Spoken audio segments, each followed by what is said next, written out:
Just like bleeding clocks, the bonus is here and they're bringing the attack.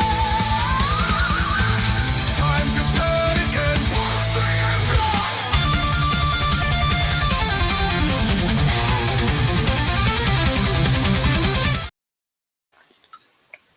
Ladies and gentlemen, boys and girls, children of all ages, that's right, it's Bubba Duke, and we are back for a Brace for Impact. Ladies and gentlemen, that is right. We are having the TNA International Championship Tournament first round tonight. But that being said, we have a special guest tonight, Parrish from the Chris Parrish podcast. My friend, how are you tonight? I'm doing all right. And I decided to bring my friends over from X and Instagram over just to see how things are doing. Nice. Well, hello, everybody from X and Instagram. Thank you for coming. I know I put a post out yesterday on Instagram, and you guys are not going to believe who messaged to me from that message. We got a message from, I'm going to pull it up here because I accidentally closed it, Lucha Libre AAA Worldwide sent us a message saying, have a good show, guys. So I'm going to raise the roof on that one because that is one of my favorite companies because you all know that I'm a Lucha Libre guy. Yes. So OMD, you're I know it's kind of hard tonight because we had to redo all the cameras and you're trying to figure out what way to go. How was your day today? Day went very well, actually. I wound up seeing an old friend for the first time in, well, other than the odd run-in. They came in because they just closed the deal on a new house, so they were looking for a new bed. Nice. And I've seen them, I think, probably once in the last decade. Cool. So that's good. Well, we are here for TNA, and I know we always start this show early, but there's a reason we start this show early. I'm going through the card with you. So like we said on the beginning of the show, we got the three-way TNA International Championship tournament going on. This is round one. Gentlemen, who do you think takes this round? AJ, Warner, or Sami Callihan? Who do we got taking it? Let's go, Parrish. I think I got AJ Francis. Okay. And you know what's really funny? Because I remember last week, one OMD over there said the other two guys are going to be too busy with each other. Something's going to happen, and AJ's taking it. Are you still standing behind those words, Mr. OMD? 110%. I hate to say it, but I think that's how it's going to happen too. So we're all going for AJ. The old money, dollar bill, y'all. The next match we have is a one-on-one competition. Mustafa Ali taking on Ace Austin. Again, I think this is going to be a banger of a match. I'm going with Mr. Ali taking the win here. OMD, who do you have taking the win in that match? I'm with you on that. I do have Mustafa Ali, but we also know that this match is going to break down into some shenanigans, potentially involving the Rascals. We know that the Great Hands now, as they're called, as well as Tasha Steeles, will probably make their presence felt. Okay. What about Parrish? What's your thoughts on that match? Yeah, I think Ali is going to take this one as well. I think Ali has been really good with TNA, and I think his steam needs to continue. Right. And now that he kind of is with TNA kind of full time now, I know his previous run was kind of temporary, but now that it's a full-time thing, I think it's his time to shine. And I think building around him from here on out might be a good thing to start doing. Kind of the way we've been thinking about it, because yeah, his previous run was incredible. Okay, the next one we have is Leon Slater taking on that Nemes brother, Ryan Nemes. I can never remember his name because he's always Nick's brother. Um, I know who I think's gonna win, but I want to hear from you first, Parrish. Yeah, I think because we know that Leon Slater fought Nick Nemeth last week, I Yes. believe, right? And it was a great match, although Nick got that win. I do think what we're gonna see is a little bit of cat and mouse going on, but I do think Ryan picks up the win. But I do think Matt Hardy, Jeff Hardy get involved at some point. I do think they might even try to help Leon Slater win. That's why it's kind of a toss up to me. Okay. I think Ryan Nemeth is expendable in this case because I do think they look at Nick as the major star. So, you know what? They do. I'm actually going to flip. I'm going Leon Slater with the help of Matt and Jeff Hardy. Okay, OMD, who do you Okay. got, real quick, buddy? I'm taking Ryan Nemeth to win. Yes, Leon Slater is a great upstart talent, and he is where you want to build your future around. Okay, But Ryan Nemeth is going to use those snaky, underhanded tactics, and probably with a little bit of help from his brother, will get the win. Okay, yeah, I see Leon taking it myself because of Ryan having interference and somebody getting him disqualified. Now we have real quick here. We have Moose taking on Cody Daner. I don't think this is for the title, but let's assume that it is for a match for the title. Who do we call winning that match? I OMD. think going based off of what we saw last week with the system's public firing, although nobody was fired, I'm going with Moose. I think if Cody Deaner is somehow able to pull out the win, he gets added to that X Division ladder match at Rebellion. Okay. Parrish, real quick, who do you got, Moose or Cody?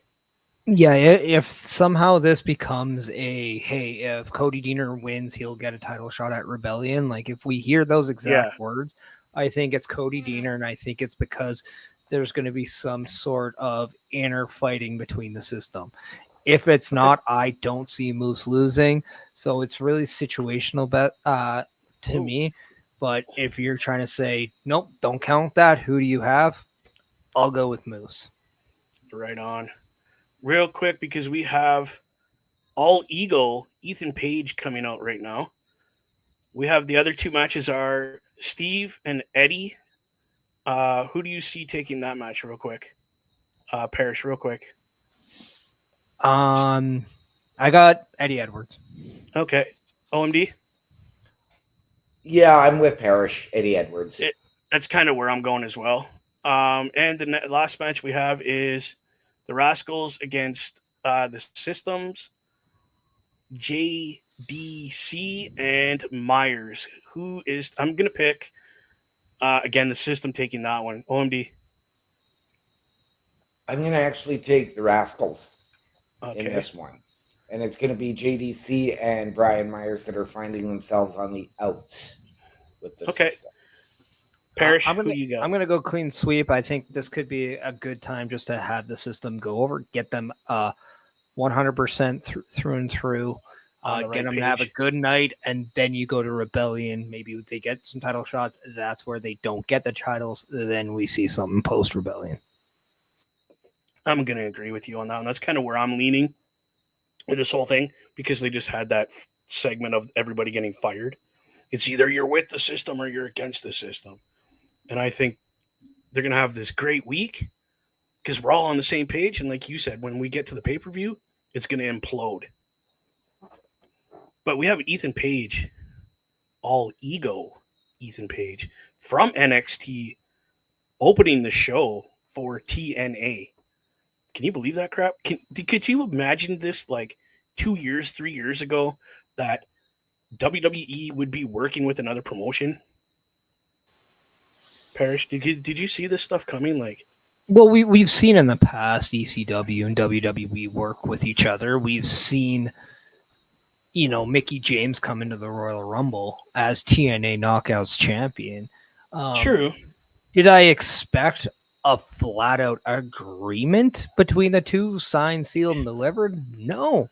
But I right? don't think it's surprising with given how much Triple H believes in working with people.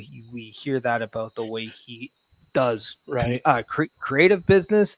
It doesn't surprise me. That's how he does public business as well. So the fact that it is something like this, I think that's amazing. Did I see it a couple years ago? No. But in fact, I didn't see all ego Ethan Page being NXT champion months into his NXT debut. I didn't expect Right. Ricky Saints to be that, So like I'm not gonna say Oh, never anymore in wrestling.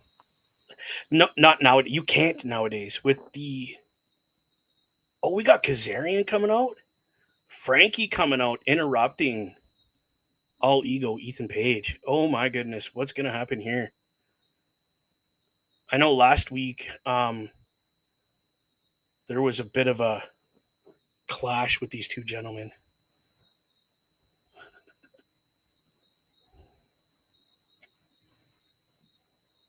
Oh my god, I love Kazarian. His company. What are you doing in his company? Basically, is what he's saying. I gotta scout this because in about a month's time I'll be working a show with Kazarian. Are you really? Yeah. Oh, we take notes, buddy. I don't think I'll be working them, but you never know. You just never know. Hey, if you get a minute to say anything about that guy and ruffle his feathers, please do it for us. Wouldn't be the first time I've met him. There you go. That's right, everybody. Just a quick note. This man sitting right over here, is an active professional wrestler still. Unlike myself, who had to quit due to injury. But yeah, he rubs elbows with a lot of the elite, I would say. And no, I'm not talking about AEW.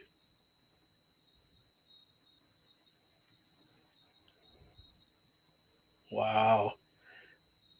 Telling them how it is.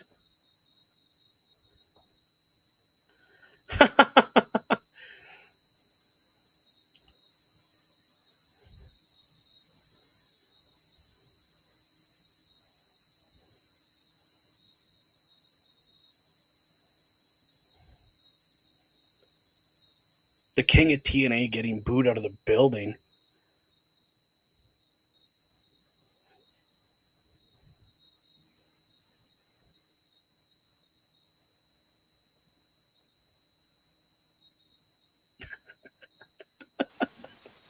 There's something about the aura of Ethan Page now when he comes, whether it's NXT, whether it's TNA. There's just a different level of confidence with him now.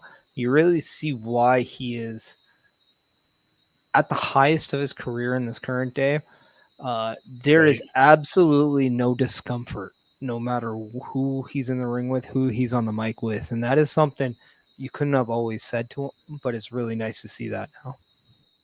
Yeah, I remember a year and a half, almost 2 years ago now, he just looked so uncomfortable with that mic in his hand. Like you're saying, you look at him now and it's like it's nothing new to him anymore. Oh, You know, when he look was who's coming out. doing the North with Josh Alexander, he had that security blanket and was a little more comfortable. But yeah, after he went solo and was doing the Ethan Page, but was also doing his Karate Man gimmick, Yeah. um, he was really struggling to balance that. But yeah, just with where he is at, he's found himself now.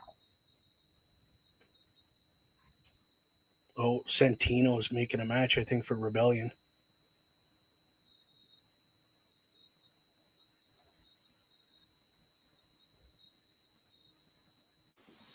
What if he books the two of them in a match in TNA?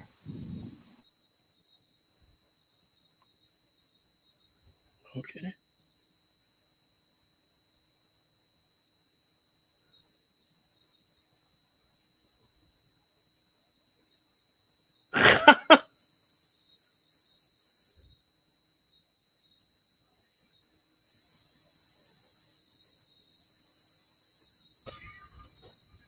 Did he just thank Tibor? I think he did. Again, it's just you got Santino Morella on your screen. You know it's going to be gold. 100%. So the announcement was Joe Henry's coming out later tonight, and whatever he says is going to affect their match, their three-way match for the title. Okay, Steve Macklin on my screen now.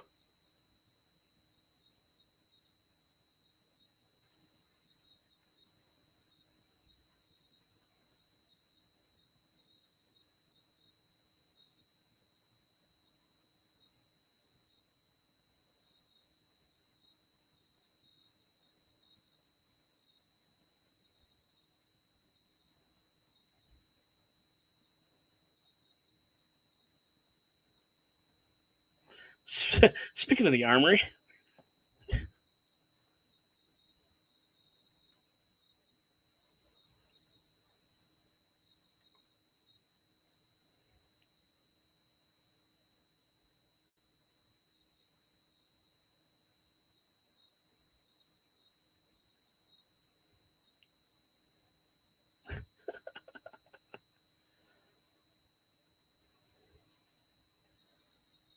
okay. So these two men are involved in the three-way match for the new title at the next pay-per-view. I think that's going to be round 2 or something for it. Bobby, Sorry. good to see you. It's So always I had it nice to switched see. over. Yeah, it's always nice to see Ethan Page on our TV, whether it's NXT or TNA. Oh, excuse me. It's very interesting to see kind of the dynamic between Eric Young and Steve Macklin, though, because Eric Young seems to be devoted, loyal to having the back of Steve Macklin, while Steve Macklin seems to be very much wanting to just keep them separated. Yes. So it's interesting to see if we're going to see a dynamic really go between the four of them. Okay. But then it's also going to be very interesting to see if they clash at any time, because I have a feeling we're going to get the latter. And maybe we see Steve Macklin create his own group. I think we might to have that 3-on-3 match because Macklin doesn't understand why Eric Young is teaming with the Armory because they basically destroyed him in a rivalry that they had with the gentleman that had left TNA. Josh Alexander. Josh Alexander, yeah, I lost it. His name was there and then it disappeared. Thank you. But I mean, I don't blame Steve Macklin for not wanting them around because of this situation. But at the same time, bro, you need backup with the system. But I get why he doesn't want them because he feels like they're just going to stab him in the back. So we'll see how this works. Yeah. But I agree with your scenario. There's going to be 2 more people that he's going to pick up. So. Yeah, I can see Steve doing sort of a lone wolf thing for a while. But yes, he will eventually need that backup. And I think he will find it. Now, where he finds it, I don't know. But at that point, I also then see him actually turning heel and joining his former partner, Eric Young, in the Northern. So you see him eventually joining the Northern Armories. Yeah, he'll pick up the help to go into the 6-man tag. Excuse me. Would this be an opportunity to see maybe a team from NXT come over and help Steve Macklin? Yeah. Who? Okay, so that question being posed, I pose this question: who would you want to come over and help Mr. Macklin that would actually bind really good with him? Who's on your radar? Hmm. If you want to keep Macklin as a babyface, how Yeah. about Hank and Tank? Oh, dude, I completely forgot about those two guys. What? How convenient with Steve's military background. You got Hank and Tank. Huh? How do you feel about that, OMD? I'm intrigued by it. I mean, I'm not the biggest Hank and Tank fan. I really don't see a whole lot there on them. Okay. I was actually going to go off the rails a little bit. I was going to go with a new heel team from MLW, and that Okay. being one Bishop Dyer and Dijak. Nice. Just so everybody knows, this is the match we have coming up right now. We have Mustafa Ali taking on Mr. Ace Austin. Again, gentlemen, just before this match gets started, who do we have winning? I'm going with Mustafa Ali, and you guys picked Ali as well, correct? Yes. Correct. Okay. Just to recap for everybody that's watching, that's all. I do like the new jacket he's wearing when he's coming out here. This looks really cool.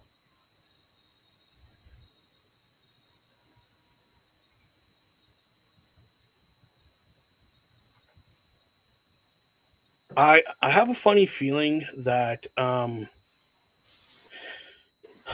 Mike is going to be interfering in this match because of the scenario that happened last week with his friend. Mr. Santana is coming in to interfere in this match. Yeah. Because if you didn't watch or you missed it, Mike Santana brought a friend in who is recovering from addiction and wanted to get him his break and help him stay sober. And Mr. Ali and his goons forced him to drink because they made him feel about this big, which OMD and I both disagree with, bringing that kind of stuff in. But it makes for a good story. So what can you do?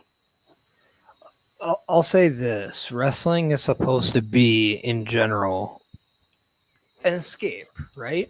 But Mm-hmm. also not just an escape, also a way to acknowledge issues that you do see on a day-to-day life and give you a clear idea of what's right, what's wrong, how to maybe how to Exactly, yeah. handle it, how not to handle it. And I think, yes, maybe it's not the most tasteful way to go about a wrestling angle, but at the Yeah. same time, what it is still doing is bringing information, bringing eyes to the understanding that that is wrong and that it shouldn't be done, regardless of if you saw it. And that's still a strong message because we Yeah. still see it in movies, we still see it in television Oh, shows. 100%. Yeah. So, and that's exactly what a pro wrestling broadcast is as well.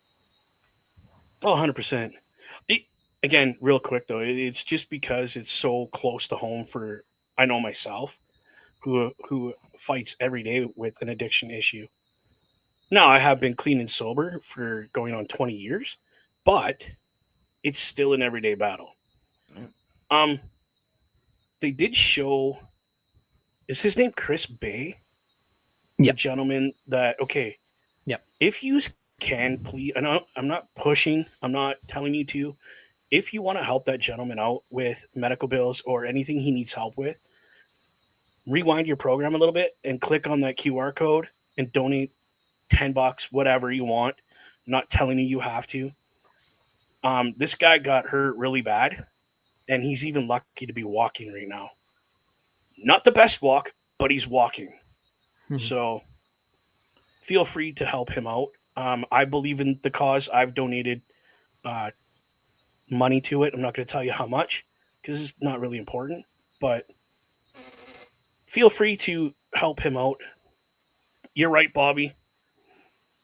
You're right. That would be pretty cool to see Steve Macklin wrestling singles matches against NXT. But who he's asking who would you like to see? I mean, it's Oba Femi. I'll go right there. I'll go Oba like Femi. really. Steve Macklin has so much talent. Yeah, you top of the pole. Go for it. So I think NXT has been taking a lot of notes from, or TNA here, sorry, has been taking a lot of notes from WWE's NXT with the still to come matches where they put them in the bottom. I find since the partnership, production on TNA has definitely jumped a bit as far as graphics. A lot of their matches have been very I don't want to say not user friendly, but they've been very like crowd favorites a lot of the time. Oh, Ace Austin almost got the 3 count. Okay. Bobby, I could get behind that. Ricky Saints or Tony D'Angelo, who I think is OMD, one of OMD's guys. I don't mind Tony D'Angelo. He's one that I've said I'd like to see involved in the crossover, along with the D'Angelo family. That would be cool. Could you imagine the D'Angelos taking on the system? I mean, what about Sean Spears and the Calling? Yeah. Well, what about that, right? I mean, let's not forget that Steve Macklin does have history in NXT and in WWE. Right. Yes, you are correct on that one. You are very correct.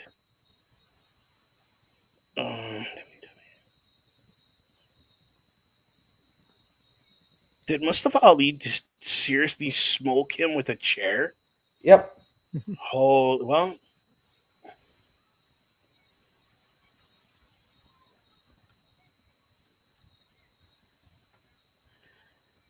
Wow, dude.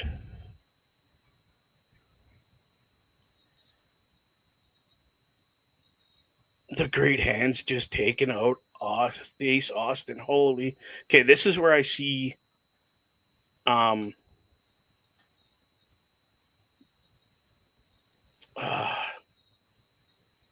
just totally forgot his name coming out. What's his name coming out here? Santana? Mike. Santana. Yeah, Mike Santana coming out. Now, do we see Santana ultimately joining Ali as a swerve? No. No, there's too much hate there right now to do that. Later on down the road, if he can, I'm not saying tonight, by the way. No. I don't mean No. tonight, Like, but I'm just saying down in the road in the future, like, because an enemy to my enemy is my friend, right? Like, yeah, there he is, right there. Sorry, go ahead. But like after a while, if you can't beat him, join him. Like that could very well be something that they go along with. Ooh, Jesus. He just punched that thing out of his hand. I agree with you, Parrish, because you are correct. The enemy of my enemy is my friend. Okay. What if somebody else comes back from Santana's past that's worse than Ali is right now? And they're enemies, right? All these people hate each other, but Santana needs a tag team partner or something. I would pull Ali because I know for a fact he hates that person as much as I do. But Ali's running like a chicken. Sorry, go ahead. We've seen one noticeable thing not happen in that whole scenario, though. Santana's hands never once touched Ali. Nope. No. And I think that might be either for a reason on when it does happen, it's a big deal. Or once again, I do think we could see a swerve because of what former WWE character does Ali kind of remind you of? It's with a twist, especially now with a political twist. But I see a lot of the Messiah from Seth Rollins in Okay. Mustafa Oh wow. Ali. Okay. Yeah. That's not one that I saw. I can see more so the Wow. old Bob Backlund, Mr. Backlund character. No, but if you take Oh. that Messiah and you make it a little bit more of a political viewed, Yeah. You got to twist that political into it. Yeah, I can see I it. mean, I don't see it. and then you have kind of Santana be the Murphy to Ali, I could see that. Because Okay. Santana could have been perceived as maybe an outsider, a foreigner or something like that. But Ali looks at him differently. Right. Yeah. And that could be the way that you bring in Santana. And then it's very Messiah-esque with that political twist. But at the same time, you stay in tune to what Ali's doing. And then again, you have Ace Austin right there, who Bobby's saying is doing great in this match. I mean, that could be your number one enemy. And then the question is, who's going to be joining Ace Austin? Generally, the Rascals. Mm-hmm. Yeah. Lately, it's been the Rascals have been anything Ace Austin needs help with. Generally, the Rascals are there. So there's so many people though that like Ace Austin because he is a likable guy. Much And- like Santana. Now that he's back, he's more likable. He's more. Yeah. And to further connect the dots, Ali himself at one point within his own country has gone out and saying he has felt like the outsider, like he doesn't belong. And you look at him now. Right. He served the country as a police officer. He has done Yeah. more for the country than the people who says they don't that he doesn't belong. He could then use that as a way to show Santana they're more alike than what they think. Right. Perfect timing. It's there's just that. I think there's a long story. This is a long game. Mhm. Like, there's more to it than just Ali poking at him because he has issues in his past. Yeah. It is going to turn out to, like you said, exactly like you said, Santana's going to have that light bulb go off and be like, whoa, he wasn't trying to beat me down. He's trying to build me up.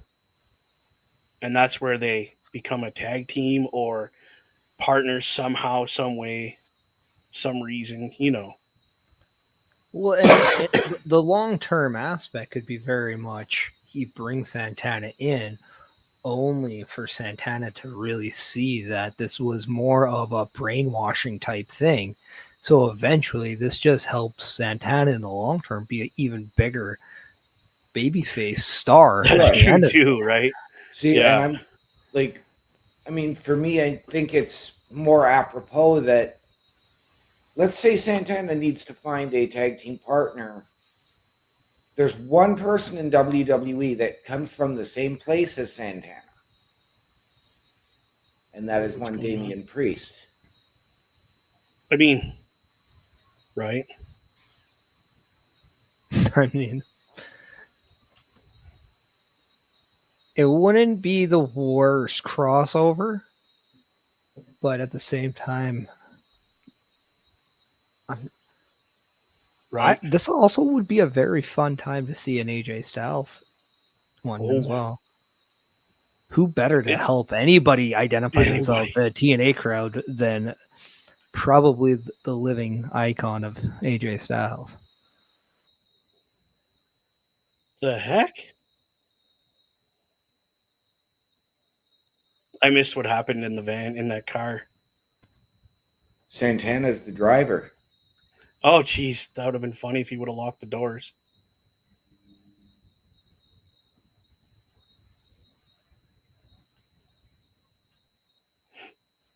who do we have coming out here, gentlemen?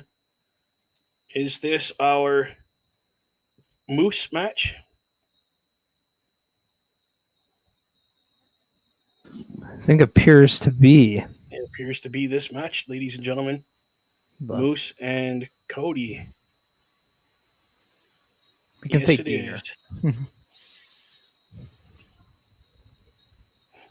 See,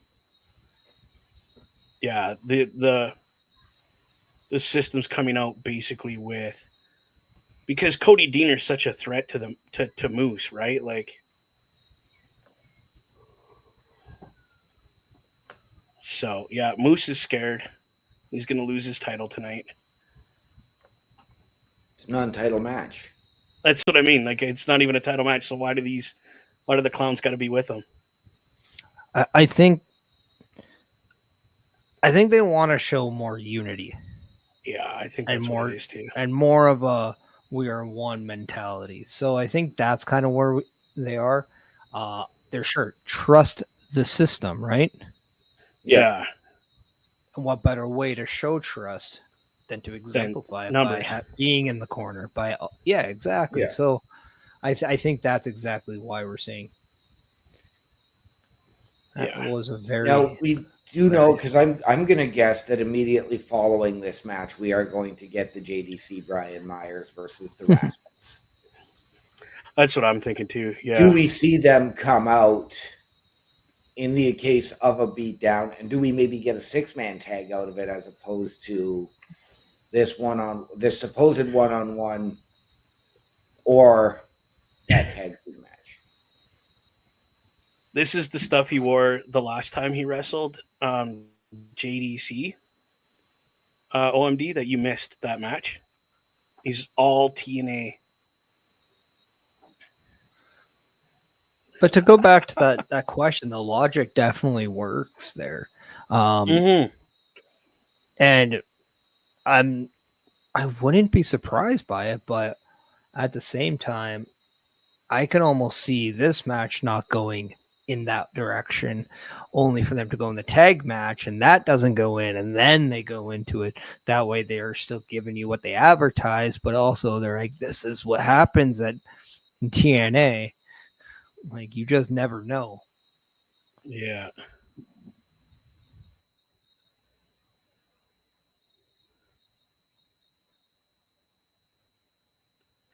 What? They're offering him a position in the system.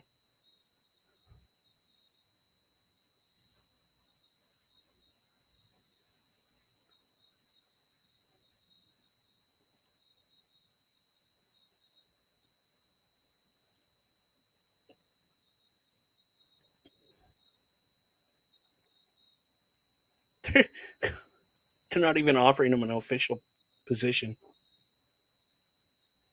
It's like, get beat down or join us as basically our lackey. Is he going to ask the people?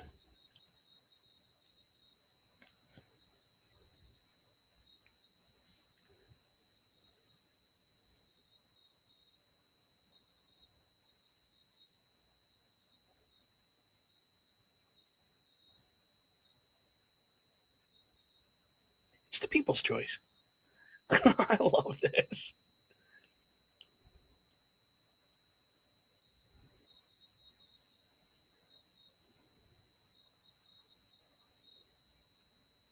Look at everybody shaking their head. Some people going, no. It's pretty divided.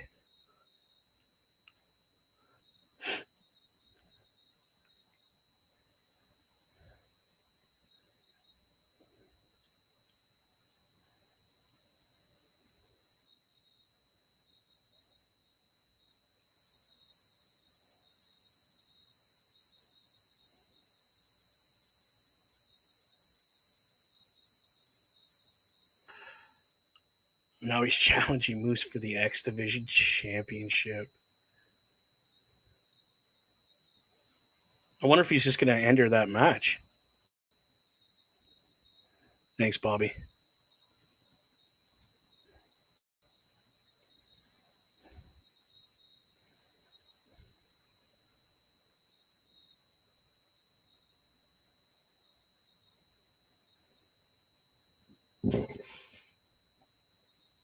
Excuse me.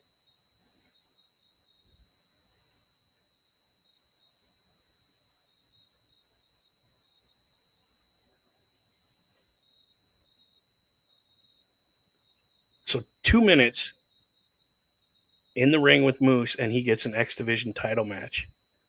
You boys think he can do it? I think he could pull it off.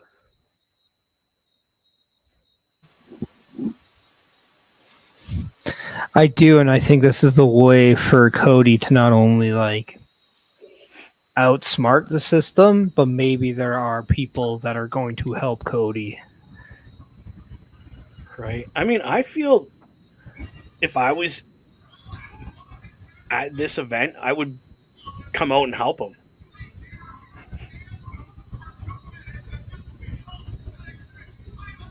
Oh, so if he lasts 2 minutes, it becomes a TNA title match. The announcers just said. So Yeah, and I think the announcers got it wrong because I thought Moose I said think they it. did You too. win the match, or if you last 2 minutes, I'll give you a title shot. Now, Yeah, that's it could, what I heard. I'll say this: it could go one or two ways. It could be that the announcers got it wrong, or maybe Moose Got it wrong. Yeah, because at one point in that promo, it looked like Moose was going in one direction and then completely switched. So Yeah, I'm and then wondering if swerved on him. he fumbled the words just a little bit. I mean, Moose, I love you. I loved watching WrestleMania 40 with you, but the microphone, bro.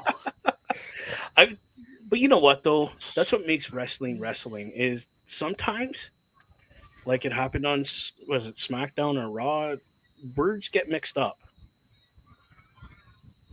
You just got to keep going with it. I mean, this is a good way to buy time, bro. Run, run, boy. See, and that's where it said in the ring. So I think that the clock should stop, or Cody loses that X Division title shot. And he just throws Moose out of the ring. Oh, come on, we're gonna do this for real, dude. He made it. Of course he did. So the listen. Okay, so it is now Yep. for the TNA X Division Championship. And this is where he gets squashed. We obviously know that's going to happen. Either we got Moose over. Oh, I thought he had it. It's either that or maybe we do see something absolutely unprecedented. I mean, no. He took that spear. That was it. I mean, but listen, though. What did this match do for you as a fan? What did it do, OMD? How did it make you feel? I thought it didn't do anything for me. Well, okay. Really. What about Really, Chris Parrish? What did this match do for you as a fan?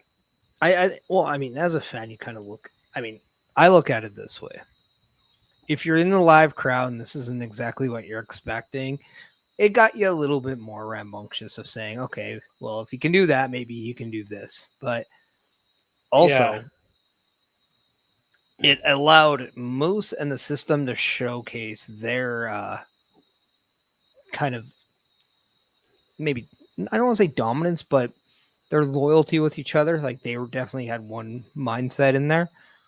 So like you look at them, yes, the unity a little bit better, but then also it kind of gives that hope in Cody Deaner, that belief. He might not be the guy, but he's destined to be the guy, right? He's that lovable loser. I got total. That's what it got for me. it gave me this much hope that Cody Deaner could win and or become X Division champion. It gave me a little bit of the butterfly feeling, like, oh, my guy might win. He's our people guy. He's always asking the people what's their opinion because we matter. That kind of thing, right? Yeah. I mean, did it do a whole hell of a lot? Not really. Give me little butterflies, but still, I love matches like this that make you cheer for that underdog guy, even though you know damn well he ain't got no chance in hell. I was happy. I was happy about it. I don't know what to tell you. It was good. Yeah. But our next match, because obviously we've seen them run out, is the Rascals, which is going to be this match. Yes. Because they are out there. So we're going to have the Rascals taking on JDC and Brian Myers when we come back from that commercial break. You know what? Speaking of commercial breaks, bro, let's take a minute and show our commercial for everything that happens here in the Turnbuckle Affiliation Program. Enjoy this little video. Turnbuckle Studios and the Turnbuckle Affiliation Program bring you the week of streams. All times are in Eastern Time. Monday nights you get the Locker Room Breakdown at 7 p.m., followed by the Raw Patrol at 8 p.m. Tuesday brings you the flagship show, Turnbuckle Talk, at 8:05 p.m. Wednesday we play games with the PlayStation Showcase at 8 p.m. Thursday we got total non-stop action with Brace for Impact at 8 p.m. Friday we game again with Unleashed, the Jessica Wilde story at 7 p.m. Following the game, join us for the SmackDown Security Detail at 8 p.m. The weekend brings you Saturday Night Gaming at 8 p.m. On Sunday be sure to catch the Chris Parrish podcast at 12:15 p.m. followed by the Boar's Nest at 8 p.m. Be part of the shows and join the chat every day. Go, everybody. That's everything with the Turnbuckle Affiliation Program. So where did I put it? There it is. There's the website for the affiliation program. It is affiliationprogram.my.canva.site. Go there, check us all out. Every show comes out and is put out there. You can meet us. Our whole profile's out there for you and all that fun stuff. Check it all out, especially if you want to join us or become a new member of podcasting. You don't know how to do it, but you want to get started? Please send us an email. We will help you to the best of our ability. Mr. Parrish, how's it going? What's he having to say here? Bobby, would you guys like to see WWE ID talent do matches at TNA? I don't know a whole lot about how that works specifically. Does Parrish know how that's going to work, or OMD understand how that's all going to work? Once they officially crown the WWE ID champions, those titles will then be defended at independent shows. Okay. If somebody who is not necessarily on the ID roster wins the match and wins the title, they will receive an ID contract. So I could absolutely see it. Okay. Just a real quick reminder, everybody. The match we are watching is the System versus the Rascals. Just a quick reminder there for you. Parrish, how do you feel if they could do the ID titles or something like that on, say, TNA or NXT or whatever wrestling promotion is big right now? I mean, you can look at this kind of different fold. One very well could be, it's an ID program. Should it be on TNA?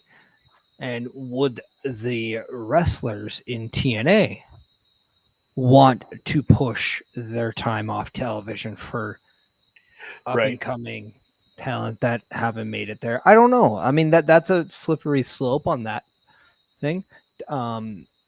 I think rather see it maybe done at like that WWE Evolve, or see something with the LFG group. You know, like I Right. understand there's something more there, but I look at this as more of a WWE thing and not so much part of that working relationship with TNA. Yeah, that's kind of how I Like, was feeling about it. I know, for example, like during the week of WrestleMania, there are going to be tournaments starting in Vegas, one at GCW and one Okay. at a show that is going after SmackDown on the Friday night. Mhm. Now, I don't Okay. believe the champions are going to be crowned those nights, but there were only 4 women listed for the women's champion, for the women's Yeah. bracket. And I mean, the biggest name in the women's bracket is Kylie Ray. All right on. So let's say she wins. She's got history in TNA, but she's also going to do the Maple Leaf Pro Show in Toronto in May. So she could be going in to challenge for the women's championship at Maple Leaf Pro as the WWE ID Women's Champion. Nice. And it could be both belts on the line. That would be cool. I would love that if that's how they did it. I just feel this is a way for independent wrestling to feel like they're not forgotten by the pros. Like let's example. Parrish he's a professional wrestler wrestling for different companies in his area. Who's to say he doesn't challenge for the ID title sometime, because who knows, it might come to Canada, It very well right? could. The men's title. I mean, how would you feel, Parrish, getting an opportunity to wrestle for that title? I would love it. I'm sure there's probably a lot of people in the locker room that would be mad at me if I did it. But I mean, well, if you're mad at me, then there's probably just a reason why I'm there and you're not. So whatever. Yeah, Right. If you're offered that shot, you're of course going to take it. Oh, So man, jealousy in locker rooms are hilarious. it's a big thing too. It is very big. But So to answer your question, Bobby, no, the titles will not appear on any other TV unless it's WWE related TV for a reason. Because, like it said, it is strictly for indie wrestling. So, and people that have an ID contract already. So, No, it's going to be when they are defended. They can be defended against any independent wrestler at any show. Mhm. It's not just an ID contract. And if said wrestler wins, then they receive an ID Yeah. contract. kind of what I meant, but yeah, I Yeah. must have said it backwards. but But either way, it's going to be cool. It's not going to be on any other TV other than whether that independent show is being broadcasted on their local TV, all that kind of stuff. So, But I do like Parrish's idea as well of using the people from LFG. Use people who have the NIL contracts. Use Evolve. And Oh, yeah. use some of your different developmental companies like the Nightmare Factory, Reality of Wrestling, What about the OVW? RWA out of Texas. Would that be something that OVW could have, or no? Potentially. I mean, I W don't is see why they considered can't. an independent promotion, so that would count. It's no different from any other independent Yeah. promotion. But I here's the thing: I wouldn't necessarily say it's a hard no, because it's wrestling and anything can happen. Right. But I just don't know if going that direction really helps the program as much as it's just maybe a potential cash grab for attention. True, right? And if that's the case, then why wouldn't WWE just do something with their own platform that's Holy crap. the biggest it can be? I don't mean to interrupt you, but the system, being the greatest heels they are, just took the win from the Rascals. Yeah. Good job, guys. Good job. Now, So that's Bobby, how many? I want to further your question because we've brought up OVW, we've suggested others. Unfortunately, I don't think we would see it. But what about Ring of Honor? If it was the old one, I would say 100%.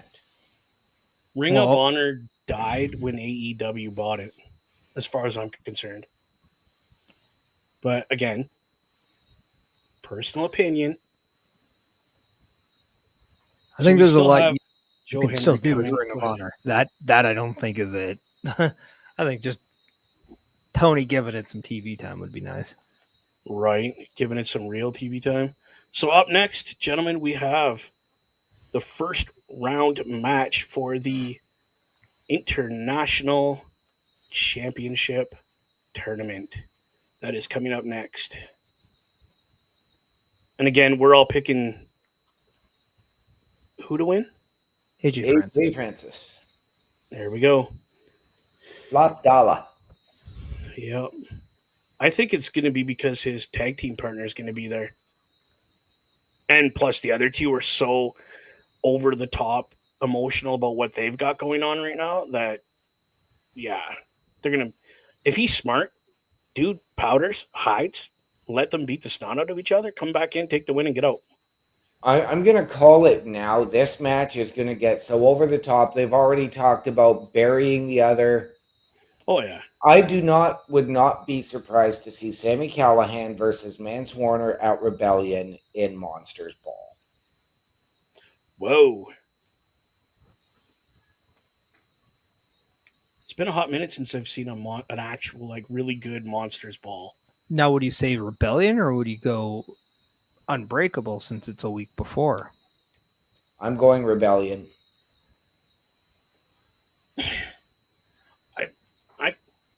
I'm going Unbreakable, dude. It just kind of goes with the theme of like the name Unbreakable. These two guys could beat the snot out of each other till they got like no blood in their bodies, and they're still gonna go. Yeah. Like, See, I could see it. I could see it being, a confrontation or a street fight that's not going to get anything resolved at Unbreakable, leading to Monsters Ball. And I think it's going to be Rebellion.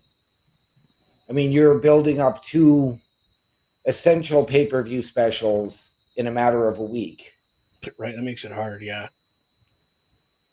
So it's really hard. I mean, what was it? 2-3 years ago, we saw SummerSlam go the 1 week and Payback was the following weekend. I think so, yeah. About that, yeah. Yeah. Uh-oh. So this way, if you can't get everything onto Rebellion, you've got Unbreakable. You can't get everything onto Unbreakable, you've got Rebellion. But I think that's kind of what Santino's doing is he's really splitting them apart. And I think he is leaving a couple spots open for reasons like what you were saying. If you can't get it solved here, well, guess what? You got this week now, and that's it. So I'm not saying your idea is not good. I'm not saying my idea is good. I think if you put the two of them together, it's a brilliant idea. Why not have that match escalate to a bigger match at your big pay-per-view? Yeah. I could get behind it. Because Rebellion is one of your big 4 pay-per-views for TNA now every year. It is. It is. Mm-hmm. And Bobby coming in saying, yeah, AJ Francis for the win. Again, Bobby, thank you for interacting with us, man. I appreciate that. It makes the show so much fun. Just a quick note for everybody. Oh, I forgot to take that message down. If you guys want some great TNA merch, go to tnamerch.com.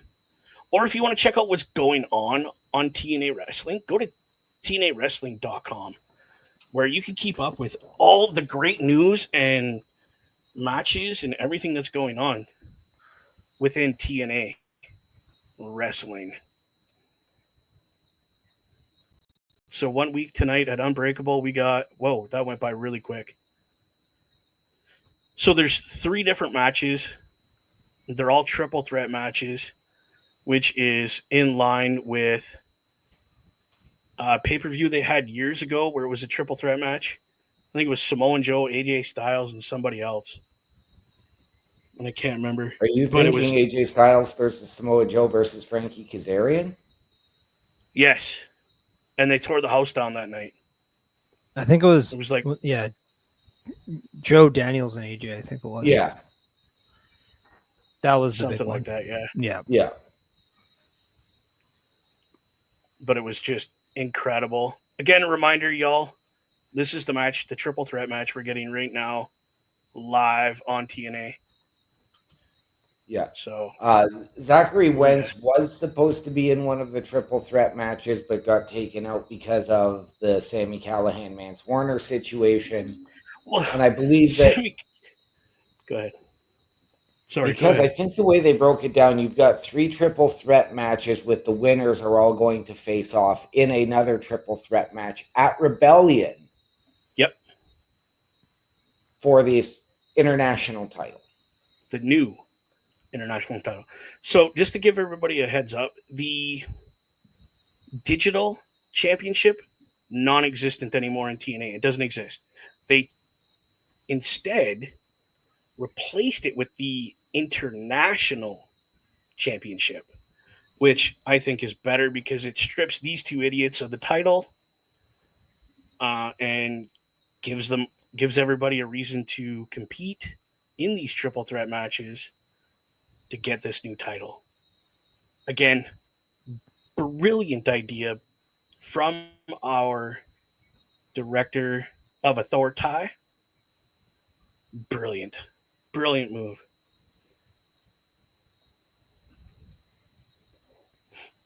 This is kind of one of the matches I've been waiting for tonight, to be honest. I was watching some old Sami Callihan matches. This boy has definitely beefed up, and not in a good way.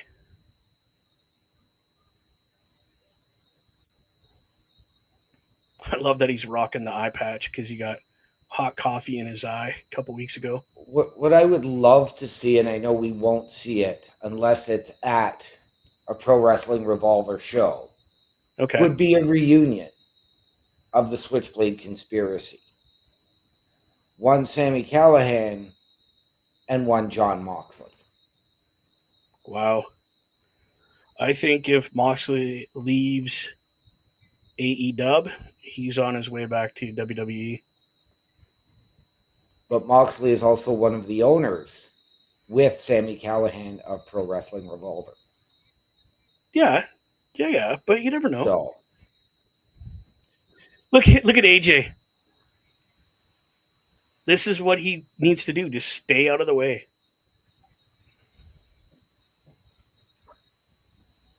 Oh, he's putting the thumb right in Warner's eye. Okay.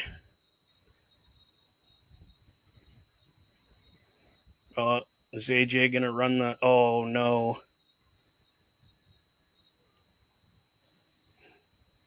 I mean, Sammy's a bigger dude, but when you get an AJ beside him, he looks tiny. He does. He looks so tiny. Well, he's just not that tall. Well, in It's comparison. just, no, you know what I mean, though? what was Wow. What was the what, OMD? well, I was going to say, what was the point of that? All it did was look like he just ran at the corner to go and do that flip over the top. It's a big move for him, dude. He does it all the time in every match. He's basically hitting a guy with his knee, I know and because of the momentum, he's flipping over the rope. But I get what you're saying. It looks kind of silly at the same time. Maybe he took the whole flop dollar thing to heart, and he wants to show Flop people that he dollar. can go over properly. Oh, Callahan, what a move! Oh, now we're back to Sammy and Warner in the ring.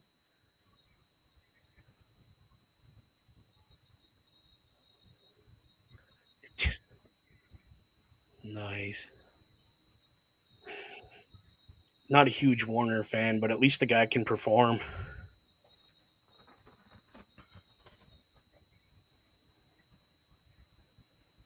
I've only seen a couple of Mance Warner matches from, I believe it was MLW, possibly GCW, and I love them. Why So is the he? fact that he's got this, what's a paper poster gonna do besides a paper? Paper cuts, bro. In here. Right in here. Well, I know, that's what I said, besides a paper cut. Right? Or you could do it underneath your nose, top of your nose, your earlobe, The around the mouth. thing is though, if you've got that paper cut in there, you know how annoying they are and how much it stings. And if they're stinging, maybe you don't want to clench that fist to throw a punch, and it makes you just doubt yourself that much so you can get that advantage. Oh God, I know that hurts. Sorry, honey, but that ain't gonna help. One more time. You can hear the crowd. One more time. One more time. One more time. Oh, not in the eye. Oh, AJ Francis, you should have let that happen, dude. Oh, he's gonna do AJ now. Oh no. Oh no, that hurts.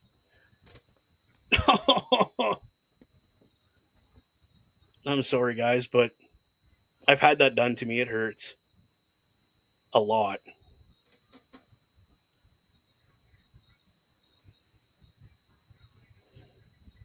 Oh, honestly, thought Warner was going to get the pin there.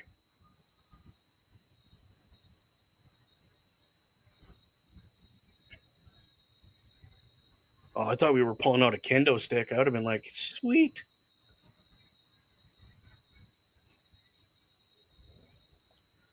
Well, there's no rules, so it basically is a street fight. Yep. Now, only because I can't tell, is that actual blood on the hand of Mance Warner, or is that just the lipstick? I think it's her lipstick. That I do too. It's just it's so hard to tell because you can't ever get a full shot of just the hand. Right, and it's, yeah.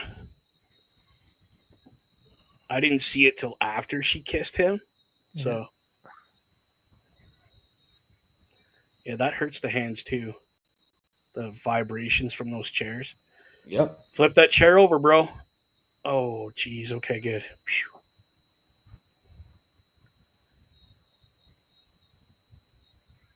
Oh, my God. You're not getting that pin, though, AJ. You forgot about Callahan. Oh.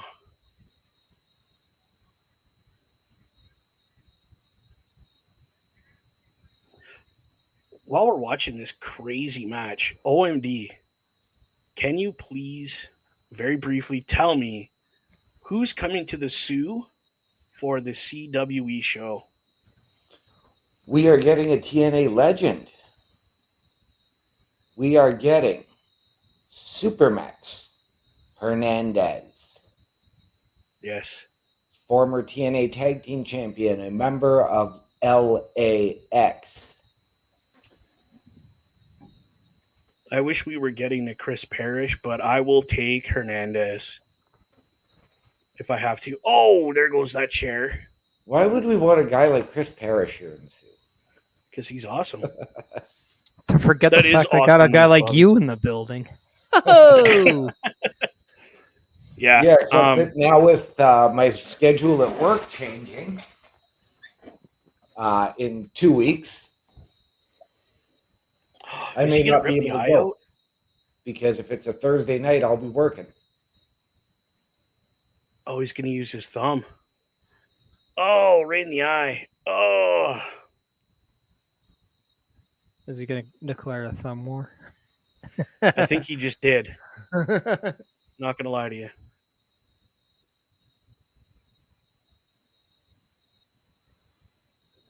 Huh. AJ Francis takes the win, gentlemen. We I'll be all honest. called it. We did. He was more involved in the match than I would have been myself. I would have let those two dudes kill each other. He did. I mean, yes, he was more involved, but he still had very, very Yeah. little to do. He took more bumps, and you know, You know what though? This so far match of the night for me. I'll be honest. What do you guys think? Match of the night so far? no, I can't even give you a match of the night yet because for me, this show has actually been slow. It's been almost like they're trying to cram that 10 pounds of potatoes into a 5-pound bag tonight and trying to do too Okay. much.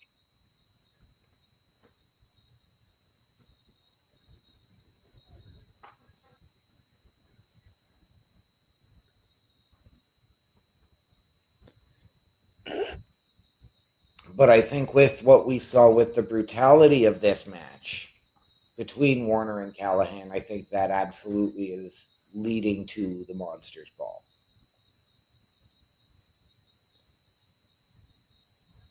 Yeah. What ahead. I'm thinking, like, this is obviously one of those shows where the show needs to make a play for the big show, Rebellion, Right. Yeah. and give you some sort of idea with Unbreakable what's happening there. I would not be surprised if that's at the end of this episode. Did we take away anything? Well, I mean, yeah, because we're getting a lot of answers that bring everything closer to Rebellion. Now, Exactly.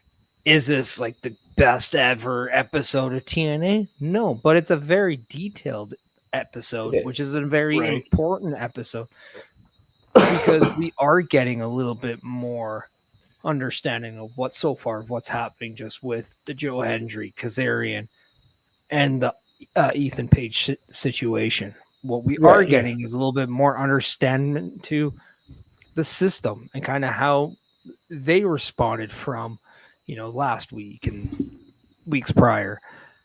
And then we also get a little bit more invested emotionally, just not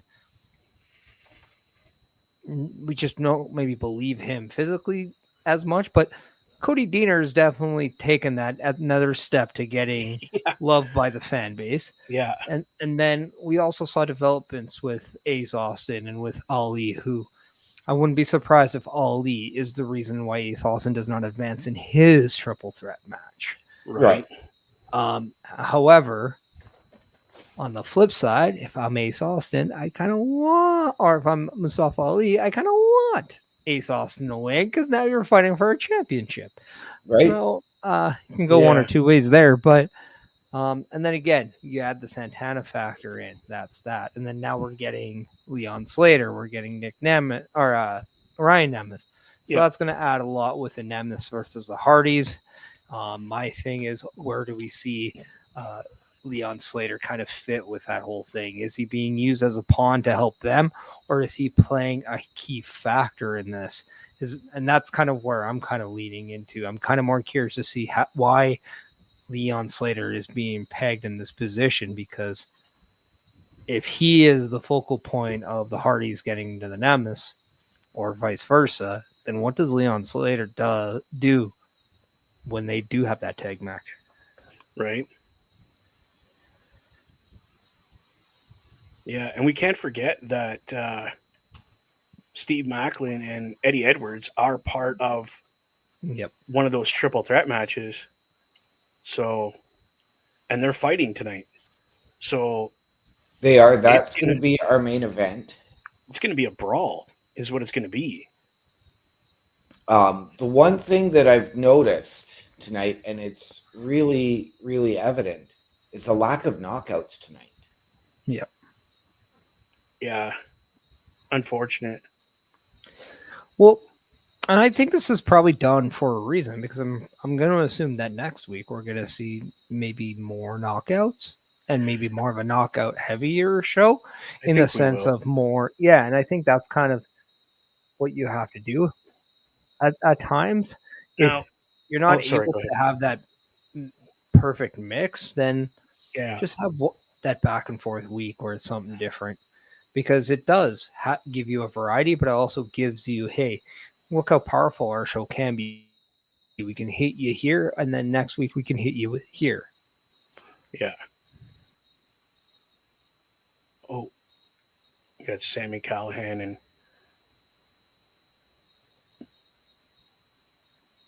wow.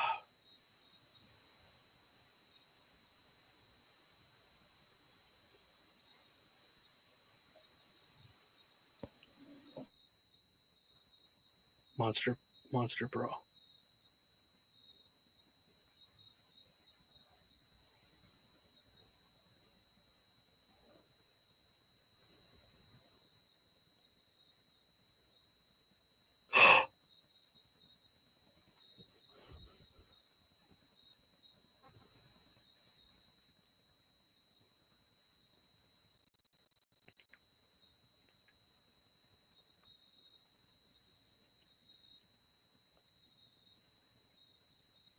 Oh, Barb Wire Massacre at Rebellion. And our At Unbreakable. are on Unbreakable, sorry. Either way. One last match. Sammy Callahan. Didn't I tell you Unbreakable? You did. I come on your show and I just call it. It's just what I do, people. It is what you do. All right. Just to let everybody know, we got Leon Slater taking on Ryan Nemeth right now. And I don't see Ryan Nemeth winning this match at all, to be honest. But- Unless but the- some shenanigans go down. Whoops, I forgot my border. But the reason why is you need Unbreakable to have a selling feature, right? Yeah. Oh, If it's yeah. one week before Rebellion, then you need to start putting some pieces in play. And I think that's why maybe we're getting the distance of, or not the distance, but the decision not to have a lot of knockouts here, only to maybe have it later, because now you're giving them their fair chance to, promote and to get to the show. And you don't have any rush. You don't have any, hey, we got to make sure that you just get this through because we need to do this. It's ample time and people have that I care factor. I mean, that's wow. Now, I believe it was last week I posed this question to Bubba. With almost the inevitability of Evolution 2.0 happening in July, do we see an influx of TNA knockouts on the show as well? Maybe. And that I only say that because with the women that you do have on Raw and SmackDown, and then you account the ones of NXT, that is a large amount too. Because if there is a women's division that could compete with the knockouts of TNA, it's the one in NXT. Oh, yeah. And they got a juggernaut acquisition just a few months ago. Yeah. So I'm so happy she's in NXT. you mean TNA? Or in TNA. What? No, she's in NXT. Juggernaut.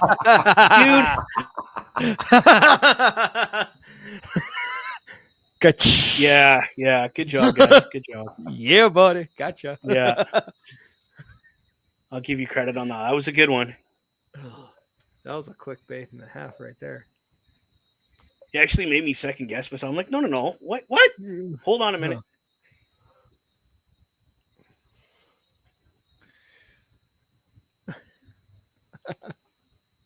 See, Nemeth and Slater are almost wearing the exact same colors tonight. Yeah. It's like Miami Vice meets bubblegum. Right?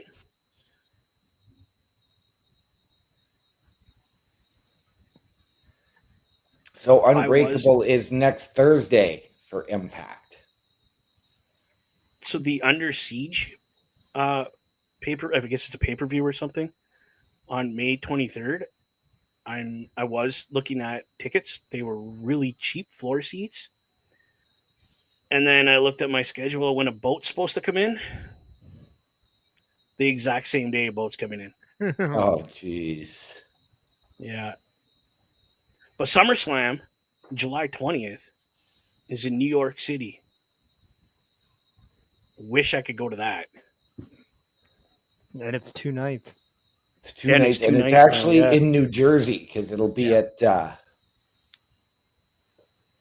Jets and Giants Stadium.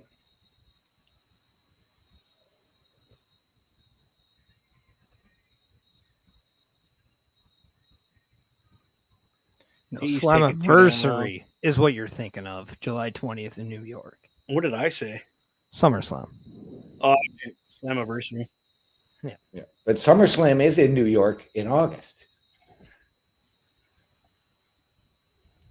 New Jersey. Yeah.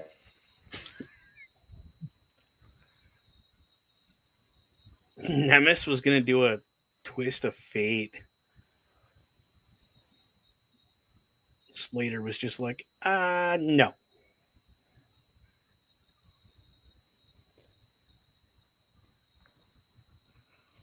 I would be really interested to get Leon Slater into the crossover and let him do a match with Javon Evans. I wouldn't mind if they did a Dusty Classic and he tagged with Javon Evans. Okay. I was thinking him and Trick Williams could be good together. Because here's Trick one. Williams could be moved up in the draft. Yeah. Could you imagine?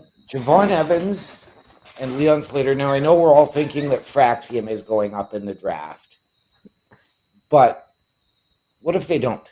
Javon Evans and Leon Slater versus Fraxium or versus the Hardys. That works. How funny would it be to see Slater and Omafemi together? High flyer, and then you got the brawler, the beast. That would be crazy. Because you could just use the little guy and throw him around. Just for you, Bubba, a special one night only in a Dusty Cup. Javon Evans, Leon Slater versus the LWO. Or the Lucha Bros. Going over? No. Well, then I ain't watching it. Whoa. Nick Nemesis' brother almost got the pin. I'll do you one better. Why not the Lucha Bros against the Nemeth Bros?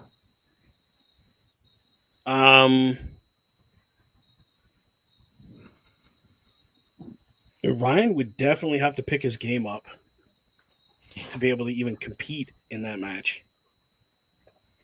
I'm sorry. Nick, yes. Ryan, I don't see it. But we don't know a guy's true potential unless you challenge him.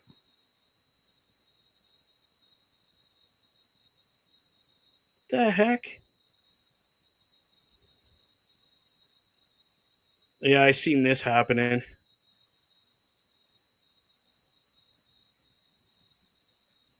Good old leg lariat.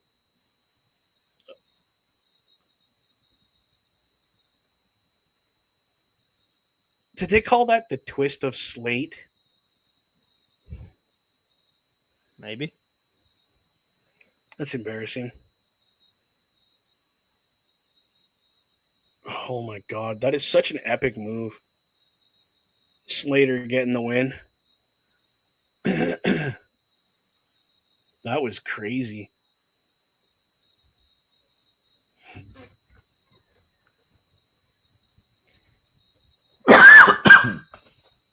To this point, for me, that was the match of the night. It was good. I'm a little impartial to chairs and things being, that kind of stuff. But it was a good match. It was a very close second for me. So we still have to come Joe Hendry on his road to rebellion and what's going to happen with him.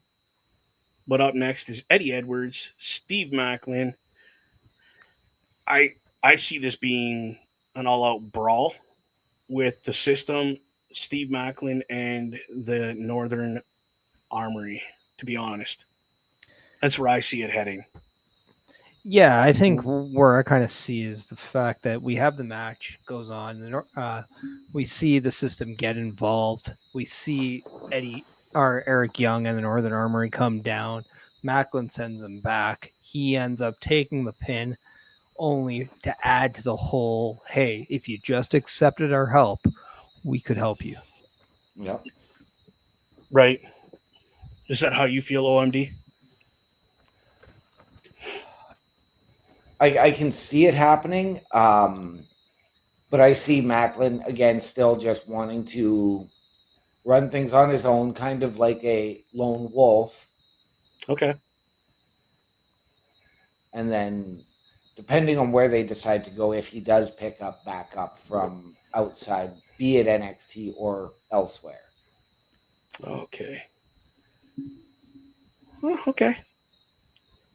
Any comments coming from your side of things there, Parrish? Because I know some of I'm them don't come through our thing.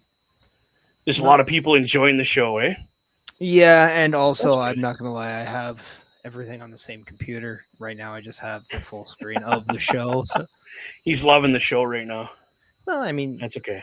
if you want the maximum experience, you got to maximize your screen, right? Oh, exactly. Especially with this stuff that's going on. It's incredible. Um, let's do something really quick here, gentlemen. I'm going to give a shout out to our sponsors. True North Customs, my buddy Nathan Reed over there. Check him out on Facebook, True North Custom 23. This gentleman sells aftermarket parts for everything with and without wheels. Give him the promo code TNC. Let him know the guys at the Boar's Nest sent you. And right behind his shop is my buddy Corey, Professional Auto Services. Give him a call and he will set you up with an appointment to put those customized parts on your vehicles. Thanks, guys, for being great sponsors of the show. Mr. Parrish, I know you have a little bit to say about this, so let the people know what you're doing and where to find you. Yeah, if you want to help support Chris Parrish and his road to hopefully making money with this shit, then please check out my link tree over at Chris Parrish. If you want to see me locally in the flesh at around WrestleMania time, nights 1 and 2, make sure you come to Beercade YEG, located at 10544 82nd Avenue. You could check out Beercade on X at Beercade YEG, Instagram at Beercade White, and then again on their Facebook page, Beercade White. If you also want to check out more of Chris Parrish and what he's doing, check in his platforms not this Saturday, but the next Saturday. Day 1 of WrestleMania earlier for Stand and Deliver. I will be doing a live watch along to that. Now, I have decided one of the perks, if you do choose to subscribe to myself on Instagram, all watch alongs I do on my platform will be to the supporters and the subscribers of Instagram only, not to the general public, just to the subscribers. So that's one thing you will get. You will not only be able to add into the show, but what I'll do is I'll name drop every single one of you. And then once again, your subscriptions, you will be allowed to pick one topic on the upcoming show. That's right. I won't pick everything from everyone, but I'll pick one from somebody, and I'll continuously do that as we progress. So those are just two of the soon to be many perks of subscribing to Chris Parrish on Instagram. So we are Nice. getting Thank you our for that. TNA Impact Plus moment of the week right now. As we alluded to Yes. earlier, it is AJ Styles versus Christopher Daniels versus Samoa Joe. Now, this will just be a clip of that match. We're not going to get the whole thing. Yes. Yeah, and this is the reason for the triple threat matches for the international championship. It's a tribute and an homage to this match because it ripped the entire building apart. I remember watching this live the night they did this. I was so amped after all this, I couldn't even sleep. Both So, AJ go Styles ahead. and Samoa Joe have said a majority of this match was actually on the fly called as they rushed a few things in this match. They've messed Yeah. up a few things in this match, and they decided to change it up as the match progressed. And with the match being what it was, it just showcases not just how amazing the three competitors are, but just the magic they're able to bring when they come together for a match just like the one we're seeing right now. Yes, and Yeah. even AJ Styles was on record a week ago saying that the end of this match was changed on the fly and actually rushed. It actually finished earlier than it should have. Again, What? regardless. Go ahead. I just want to say, idea wise, that set that we see right on that screen, come Yeah. on, TNA. We know you own it. Bring it back for a one night only thing. Why not Right. Unbreakable? How cool would that be? Right? And I've been harping, and OMD can tell you for months that we started this. I want those turnbuckles TNA on the buckles. see, and I got to That be would honest so because cool. when you were first going through with this concept and pitching this concept to me for the show, that's what I wanted for our background. Yeah. I wanted that dual entranceway. That's only a single right there on that entrance. There's It's only one on one the tunnel. other side. Yeah, well, you can't do two tunnels when we have behind. I'm gonna put it behind me. I'll get a big picture, blow it up, and put it right here. The heel entrance, and we'll put the babyface entrance behind you. No, this is again things you get to see on TNA Plus. People, when you buy the year subscription, it gives you everything. Like it gives you your pay-per-views, special events that come out that you don't get on a pay-per-view package. Plus, you get all this. If you subscribe to TNA Plus and only get, let's say, the beginner pack, we'll call it, you still have to pay for the pay-per-view, which is like $35. So you're paying $35 on top of what you're paying, which is like, I'll say $25 for the original package, which isn't that bad. Because here, I'll open my TNA Plus, and I'm gonna click on. So it's going to be very, very interesting next Thursday to see if Okay. Sportsnet for us here in Canada is going to carry Unbreakable immediately following Impact. It's supposed to.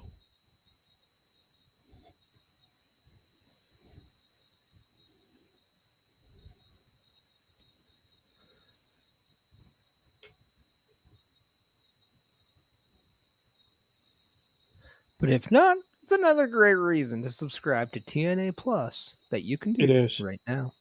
But as we also found out just a couple of weeks ago, was a week later, the Sunday following Sacrifice, Sportsnet showed it on the Sunday. Yeah. But they showed it Okay. right at the same time as the Chris Parrish podcast, which comes Sundays to you at 12:15 p.m. Eastern on Chris Parrish's YouTube channel. Right. Multiple. I got the 5 platforms of doom, brother. You do. I got the Instagram, I got the X, I got the YouTube, I got the Twitch, and I also got the Facebook. And then after that's all said and done, it goes right onto the Spotify. So in case you needed one more to complete that Nice. 6-pack, because who doesn't like a good 6-pack? Very well put, my friend. So there you go. You got the basically from like just after mid match to the finish of that match right there, and you can see why it's a instant classic. What video are we watching now? I should have done 6-side ring. Uh-oh. You know, the irony. Yeah. Yeah, whatever. 6. So, wow. Mike Santana has one of the members of the tag team, the Good Hands. Is that what they're called?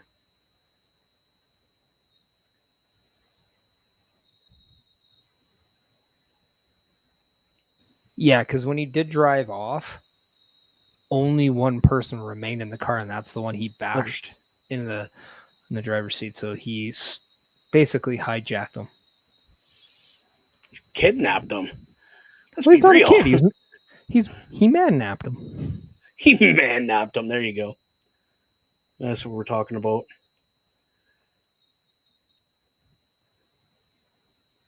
So Ali thought he was done with Mike Santana, but he ain't done.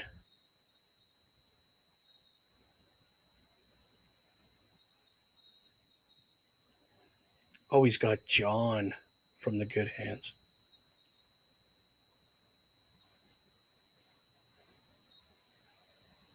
Wow. This is intense.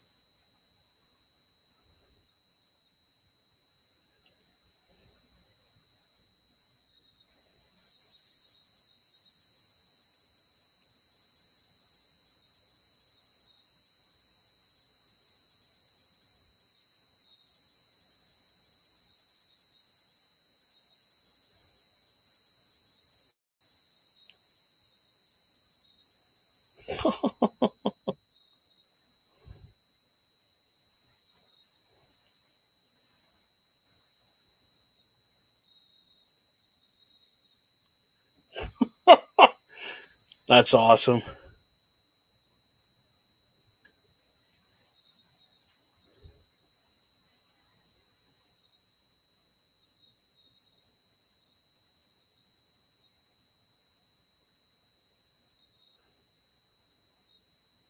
Wow.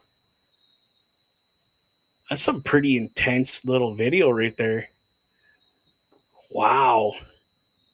Like Mike Santana is not messing around with anything right now, No.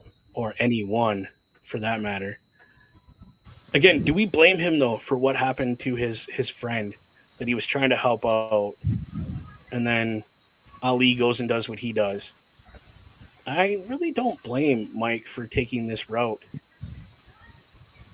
Like, really. No, and it just makes you cautious. The next time you push a man too far, you just don't know what he's capable of. And Mustafa Ali might have pushed Santana too far because he might have underestimated how far Santana goes for Yeah, revenge. exactly. Real quick, people, we got Steve Macklin taking on Eddie Edwards. Again, these two gentlemen are in a triple threat match for a spot to take the international championship. Let's not forget that. So this is we're all thinking this is just gonna kind of break down. I do think Eddie Edwards is coming out of this because I don't think there's anybody probably more deserving to carry that international title as its inaugural champion than Eddie Edwards. So you think Eddie's taking the title? I do. Okay. I personally have Steve Macklin winning this one. But if he ends up winning the title, I wouldn't be upset about it. Steve Macklin. He's I wouldn't got either. that demeanor that I think he could carry that title for a little while and make it like the Intercontinental title, make it that workhorse of TNA kind of thing. I think if you're going to look at it, I mean, Macklin and Edwards are two top candidates. I think Ace Austin going to the finals, he is a top candidate to once again show, look, I am a singles wrestler first and foremost. Eddie Edwards, the longest tenured wrestler in TNA.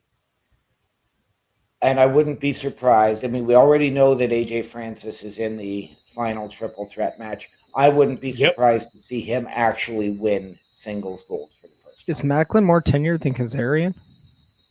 No. No. What about Eddie Edwards? Is he more in than Kazarian? He is, because Kazarian had left and gone to AEW for a while. Okay, so okay, Eddie Edwards went from the original Ring of Honor. He and Davey Richards had one match on NXT, and then they both signed with TNA. Yeah, I know Kazarian did start with AEW.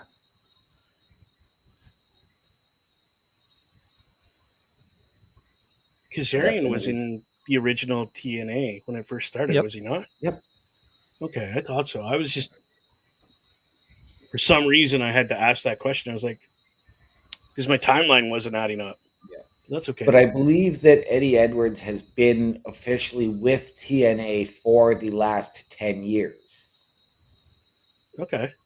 Yeah, he's the current longest tenure based on active. Yeah. Without an interruption, because I think Kazarian might have had like a longer tenure, just not a current one. Yeah. But I mean, that's also something for guys like Bobby Stats to let us know with. Yeah,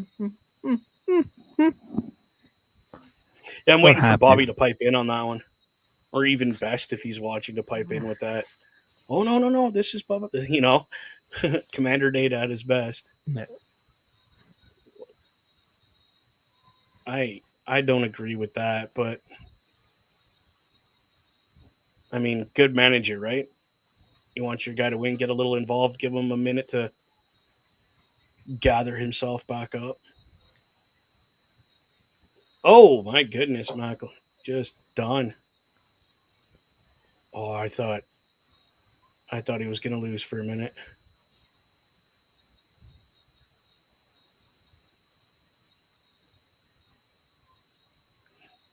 So that match is live next week in Vegas. The last two qualifying matches. Yeah, That's at insane, Unbreakable, dude. which Unbreakable airs at 10 p.m. next Thursday, following Impact. Which is going to be on pay-per-view, so we're not going to get it on here. Bummer. Or does Well, we anybody don't not know. have TNA Plus? I don't know. No. Not yet. Finances have not been there to swing that one yet. That's why I got Sportsnet right now, because it's just that little bit cheaper, and I get the product for now. OMD, real quick, while we're on commercial, let the people know where they can find you, my friend. Ladies and gentlemen, if you are looking for me, you can find me on my link tree, linktr.ee/OMD show. Right on, buddy. Thank you.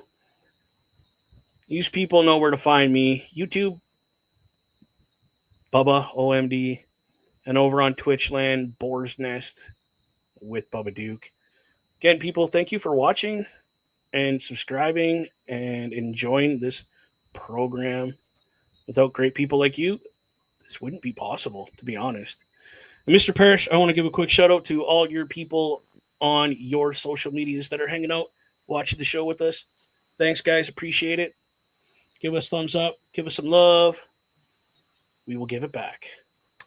Yeah, if people over on my platforms want to come over to whether it's the Turnbuckle Studios Facebook, whether it is the Bubba OMD YouTube or the Dan Hursick YouTube, or even the Boar's Nest Twitch page, and show them some love, hit a follow, hit a subscription, hit a subscribe, whatever it is. If you can, go to those platforms, hit that like, hit those thumbs up, hit those follow buttons, please, if you want more amazing content like this when I'm not here. Yes, and next week. I know you don't have the official YouTube channel for myself, but it is OMD show. Well, I just searched Dan Hursick and I get it. Yep. There you go. That's awesome. So what do we think the announcement that our champion is going to have to give tonight? That he's not making Rebellion? Oh, no, he's going to Rebellion to fight, and he is going to take on everybody. Yeah, because right now it's whether or not he's medically cleared or not. I think he is going to let everyone know that he is cleared to compete. Yeah, He and he will will be be cleared at that facing. point. Yeah. No, he's going to do the typical baby face thing. I'm going to compete no matter what. Okay. Now, big question. Do we see him losing his title at this pay-per-view? No. No. No. Okay. Here's the bigger question. Do we see Joe Hendry and our TNA title at WrestleMania at some point? No. I say stand and deliver, not WrestleMania. Oh, you see him showing up at the TNA. Oh, I mean, that makes Yeah, sense. The I am- reason. Go ahead, OMD. I was going to say I'm going to suggest this one. Because Rebellion is on the 27th. What happens if Cody beats John Cena and retains at WrestleMania? Do we see John Cena show up at Rebellion for that last second challenge? Because And we know earn that his Henry wants him and 17th calls that him way? out. Yeah. No, when it comes No. as it comes to John Cena, I think that's where you see Hendry go to Cena. I don't think Cena goes to Hendry. I think Hendry's the one who wants the match. It's not Cena who wants the match, or that's what we're led to believe. Right. Yeah. The reason why I think it's Stand and Deliver, not so much WrestleMania, is I do think when you see worlds collide, that is the theme of that is going to be NXT versus TNA, and whether it's Obafemi versus Joe Hendry, or maybe it's someone else, or possibly Team Oba versus Team Hendry, I think something along those lines will be kind of there. Do you, I, how do I put this to make it sound proper? I think it's just one of those things that's rolling around in my head. Like, I could see Cena losing and Joe Hendry approaching John Cena somehow, some way, whether it's live on TV, on TNA, saying, "Hey, Cena, I know you watch this product. I will give you a shot at my title for your 17th or whatever, and here's where we can meet." And they show up at the where the worlds collide. We know that they have spoken to each other. Joe Hendry has approached Cena outside of the ring about this. Yeah, And I John believe, has stated he's excited for that concept. I believe they talked at the Royal Rumble, if I'm not Yeah, I was going mistaken. to say I thought it was the Rumble that had happened at backstage, but regardless, could we see Joe Hendry do that, step up and say, "Listen, I will give you a shot at my world title, so you can get 17, but I'm not going to just give it to you. You got to earn it," kind of thing. At You- the I'll- worlds collide. I'll say this: if John Cena is going to win a 17th world title, I not to give any shade to TNA, but I don't see TNA being that 17th title. I don't I think either. winning 17 titles within one company, I think that is going to be That's the the goal. standalone record there. Because I know everyone could be like, well, Ric Flair's now admitted that he's like a 5,500 million time world champion, but because he's Yeah, right, wrestled like- everywhere, because, well, let's face it, Yeah. his limousine But- goes everywhere. But that's Yeah, not here I nor mean- there. Ric Flair's 16 title reigns were not just one company. No, but John Cena wants to do it all in one company to set Yeah. that No. record. Right? I mean, really, it was Yeah. the big gold that became the WCW title that is now owned by Yeah. WWE. It's That's- kind yeah, of that's- one company. Yeah. But I mean, let's not forget there was the NWA originally, there was the AWA, there was. But what title did he have as the NWA? He won the NWA Heavyweight Championship. Wasn't The he? Didn't he have original the 10 10 pounds of gold at one point? Yep. Yeah. Oh my But, God, like, these two guys are on the top rope. Oh, okay. Sorry, I didn't mean to interrupt you, my friend, but the match we are watching is they're going at it here. It's becoming quite the. It's not even a brawl. It's a good wrestling match. It is. That's Oh, why wow! Right what off an the top. Olympic slam or an angle slam off the top. I think both these guys have been TNA champ too at one point, so Yep. you know you're getting a good quality match.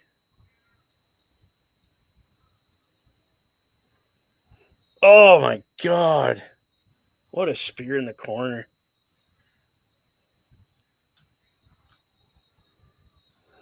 Uh-oh.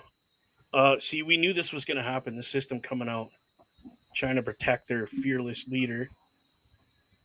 And right behind him, Eric Young and the Northern Armories. Yep. And he's holding off. Eric Young He is is, because holding off the boys. he's just watching. Oh, come on. Oh, Macklin just got the ring to the head.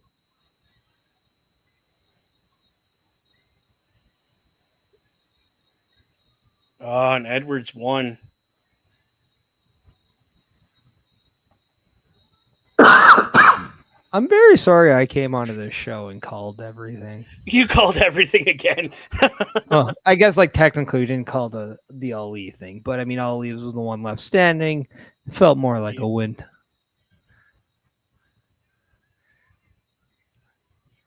But I do like the direction of the system having that show where they're back all on the same page, because together they are a better force than they are separated. Oh, did you just see that? Yeah. Eric Young just slid his mask to Steve Macklin, like, this is yours. Come join us. It's where you belong.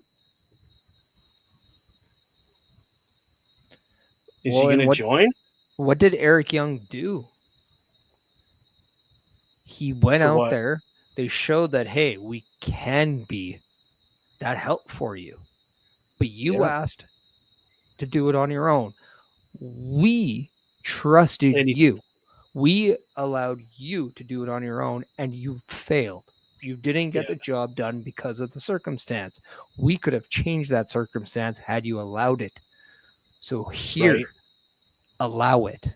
And that's the mask. The mask signifies allowance. It signifies the team. It does. Joe Henry, the segment with Joe Henry is next, Mhm. which, again, people, we only had so many things that they release live on their website.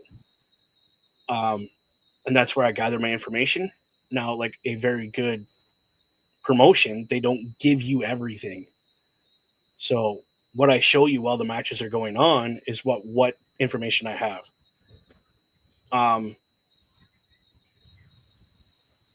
But watching Eric Young walking away while you were saying the words you were saying, he's going like this.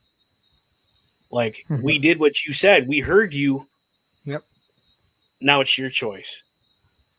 And like you said, the mask represents the choice. Pick it up and take it, or don't, and we never help you again, kind of thing. Well, and that's Which just it. They turned is a awesome. mask into something more than just a mask. It's Yeah. now a piece of unity, of trust, of acceptance. Yeah. And that's, I think, what the amazing part of proper storytelling really does. Because Who would've we've thought? seen in WWE what an Ula Fala can do. Something simple as neckwear. Now we have a mask. It signifies that much more of just putting it on your head. It signifies, do you Right. want to change your career? Can you put aside everything negative that you had thought this is? And can 100%. you look forward to what can be? Exactly. I am 100% behind that. That's just the symbolisms and just, if you're not paying attention, you don't get it, because it's been this has been what a month-long story, OMD, that Yeah, oh yeah, at has been least going back and forth I would. between this group. I would not be surprised if, again, that's a match we maybe get at Rebellion with the stipulation of if Eric Young wins, Macklin joins. Now, I have a scenario for you guys. Toss it out there, my friend. Let's go. What if this is a whole Punk to Barrett scenario? Whereas the mask is to what the armband is to the Nexus. What if the Northern Armory goes wherever the mask goes? And what if we get a match between Eric Young and Steve Macklin, and Steve Macklin takes the mask and they kick out Eric Young? And now Steve Wow. Macklin is with the Northern Armory and Eric Young is on the outside. I think that would they. be- Sorry, go ahead. Interesting, but I think they just made the switch to Eric Young, so to Mhm. do it this soon, I think it's a little too quick. I see it. Steve Macklin joins, okay, and from the inside of that group takes control of those two young guys, and eventually it ends up being Macklin, and do they just kick Eric Young out because he's not performing up to standard? He's not, you know what I mean? So I'm liking where that storyline's going. I'm looking forward to where it's going to go. I could also see this, and Mhm. that is going to be Steve Macklin says, okay, I want a partner to take on the Northern Armory, but let's just see. So, Eric Young, you team with me and we'll take on your boys. And see how I don't that know goes. about that.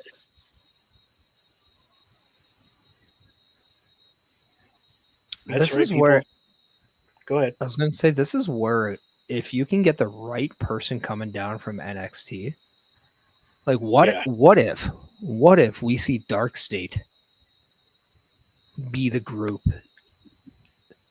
that comes over and helps Steve Macklin? Right. What happens if Steve Macklin goes on NXT and he's the leader because he's the one that wants to take over the place that once took him Right. away? Like there's a lot there. There is. It's a lot of story. It really is. Just to let everybody know, yes, Joe Hendry is on his way to our ring right now to give his announcement about his injury, where he's at with that, and if he's going to be wrestling at Rebellion or if he has to wait. He's not using his arm right now, so I don't know if that's just a ploy. Well, I think if he has to wait, he would say he's got to relinquish the title. Yeah. Well, I don't know. We'll see what he has to say here in a minute. This is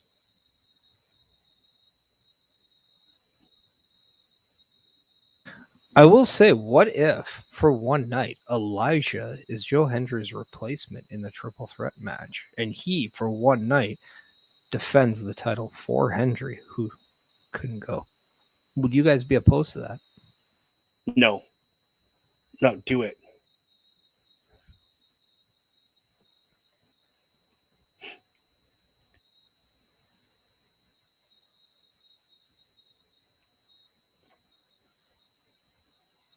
Okay, so he tells us his injury.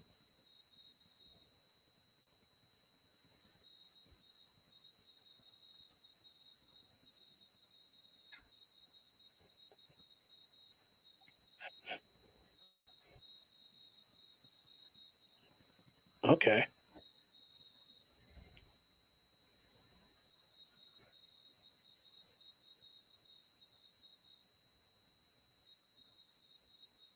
Is he going to drop the title right now? Well, if you can read lips, I apologize for what that kid just said.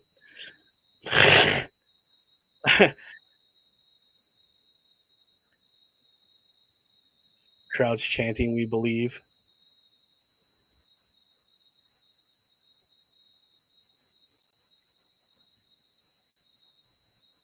Oh, thank you, Joe Henry.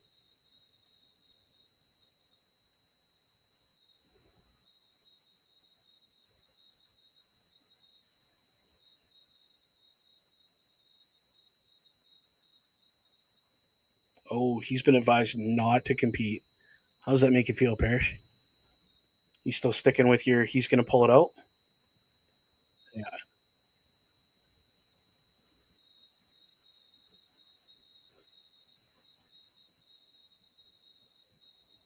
Okay. So once again, Parrish called it.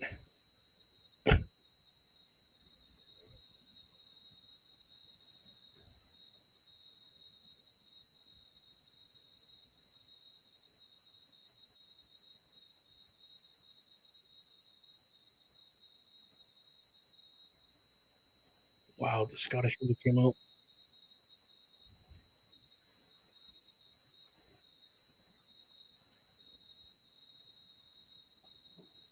Okay.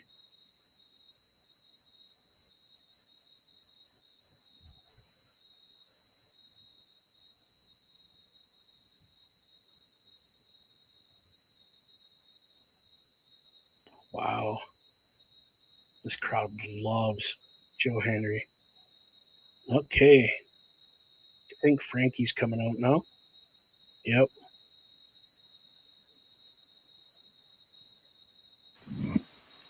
Let's see what Joe, what he has to say about this.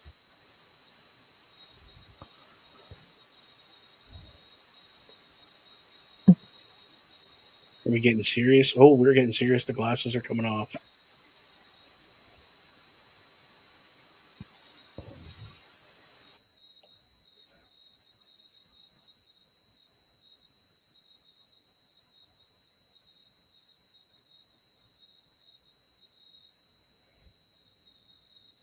Hmm.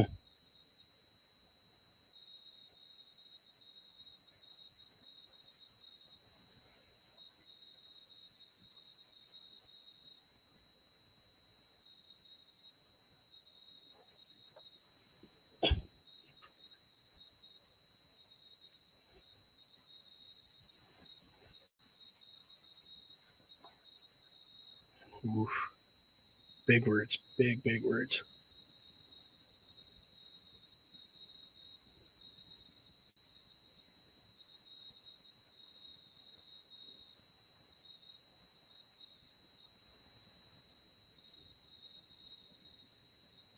Oh.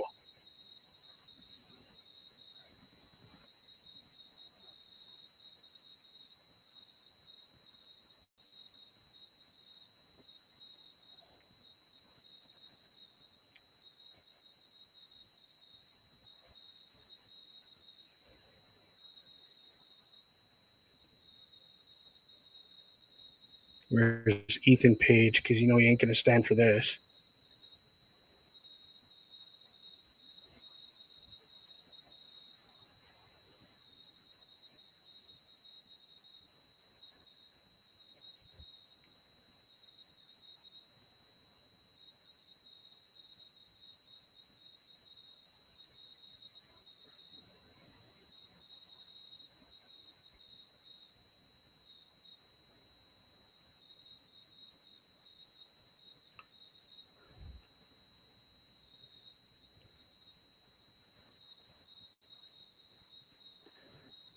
Wow. There's a good title match.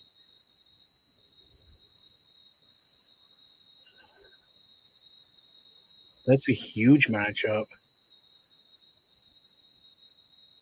Whoa.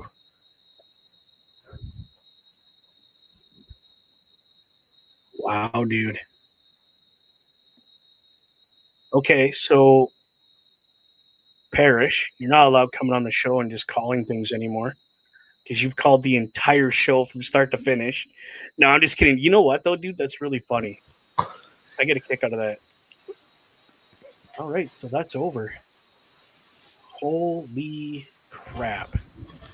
OMD, real quick, give me your thoughts on everything we've seen tonight. For me, it was a very, very slow show.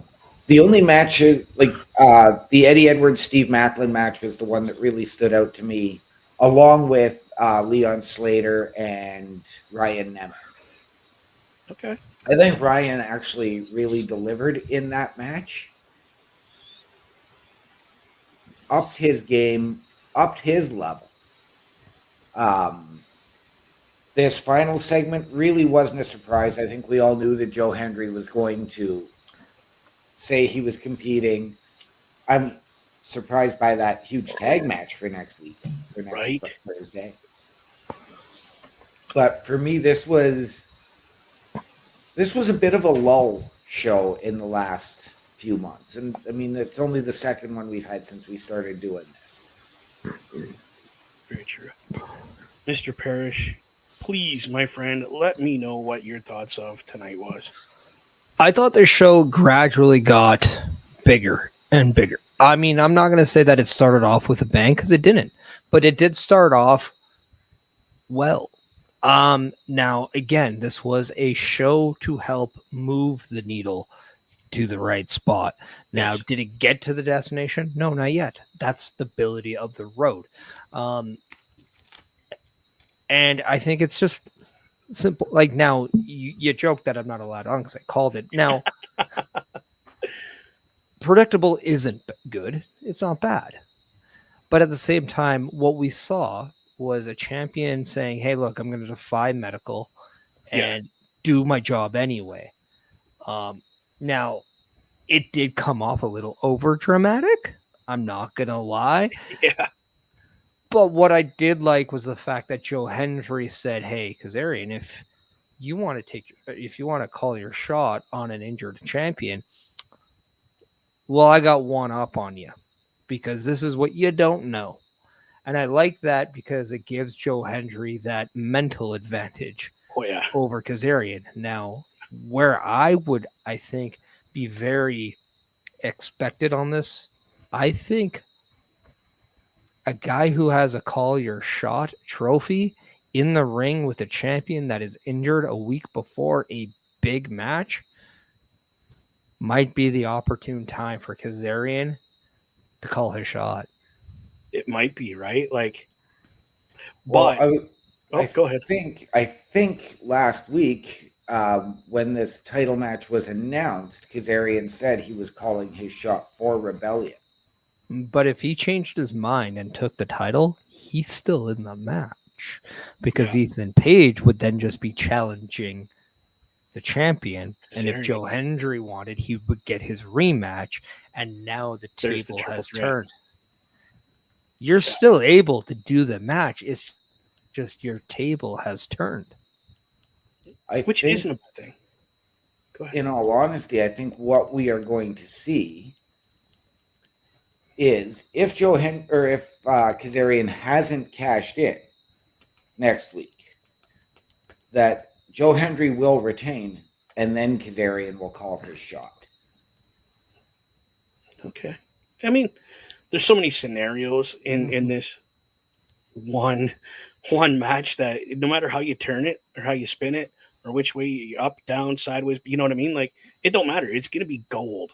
Yeah. And Because- let's Go ahead. Well, and let's not put out what we don't know. We don't truly know the extent of Joe Hendry's rotator cuff. We didn't really get that injury. All we know that it's severe, but how severe? Because he didn't have his shoulder in a sling. He didn't have anything with it. So I think that's the question: is how severe is it really? And I think that's something that, as a casual fan, as a hardcore fan, you're wondering. Kazarian did say he knows how hurt he is. So does Kazarian truly do have a step up in that information? We'll find. Like, I think that's why we watch the show, because we'll find out. Yeah. 100%. It's all a mystery. We're not there. We're not backstage. We don't see what he's doing, how he's, where Kazarian is. Kazarian's around the medical teams all the time. He's back there. He could get information that we don't know.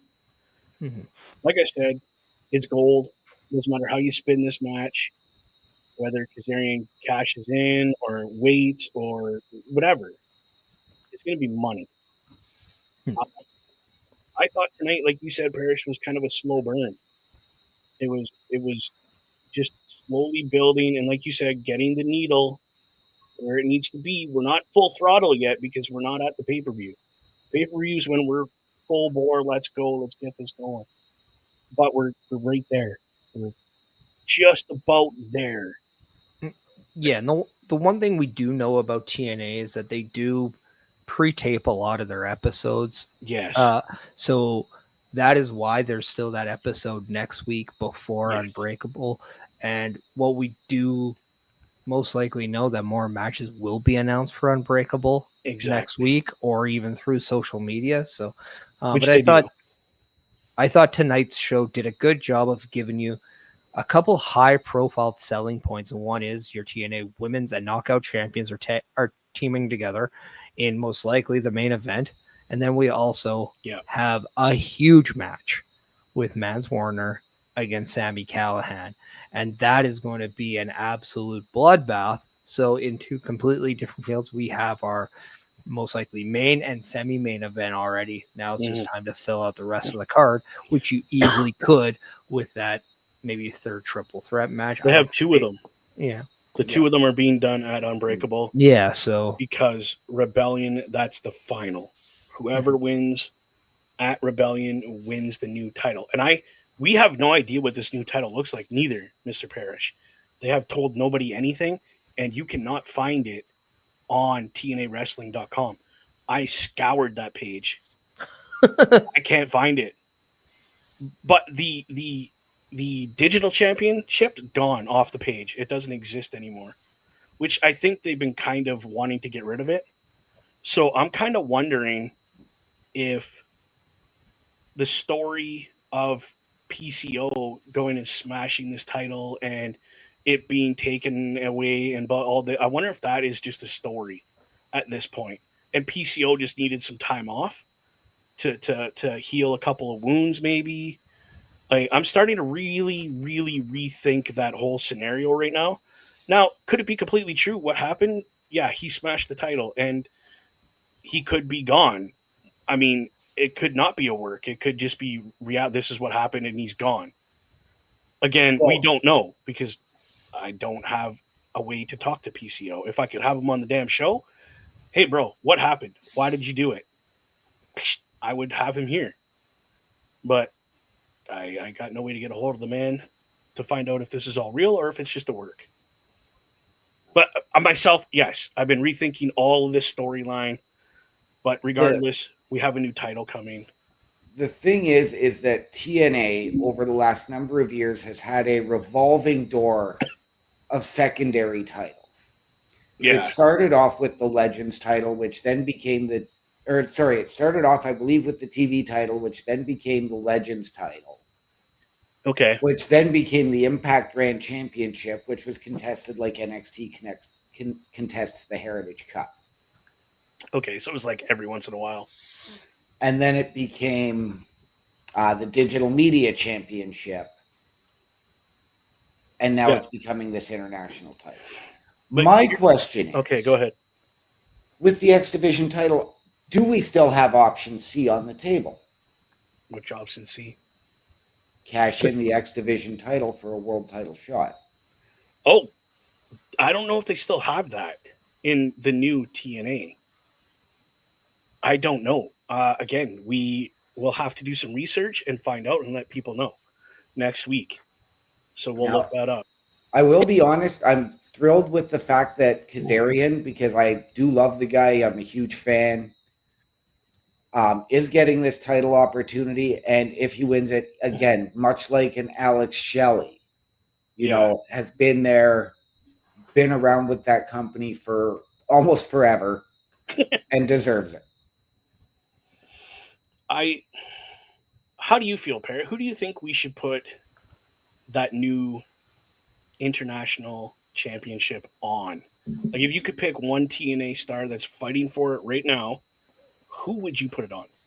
I think I'd go Ace Austin because you're doing two things with each identity. Like, you're giving a completely different championship, and you want to kind of say, okay, this is kind of the new title.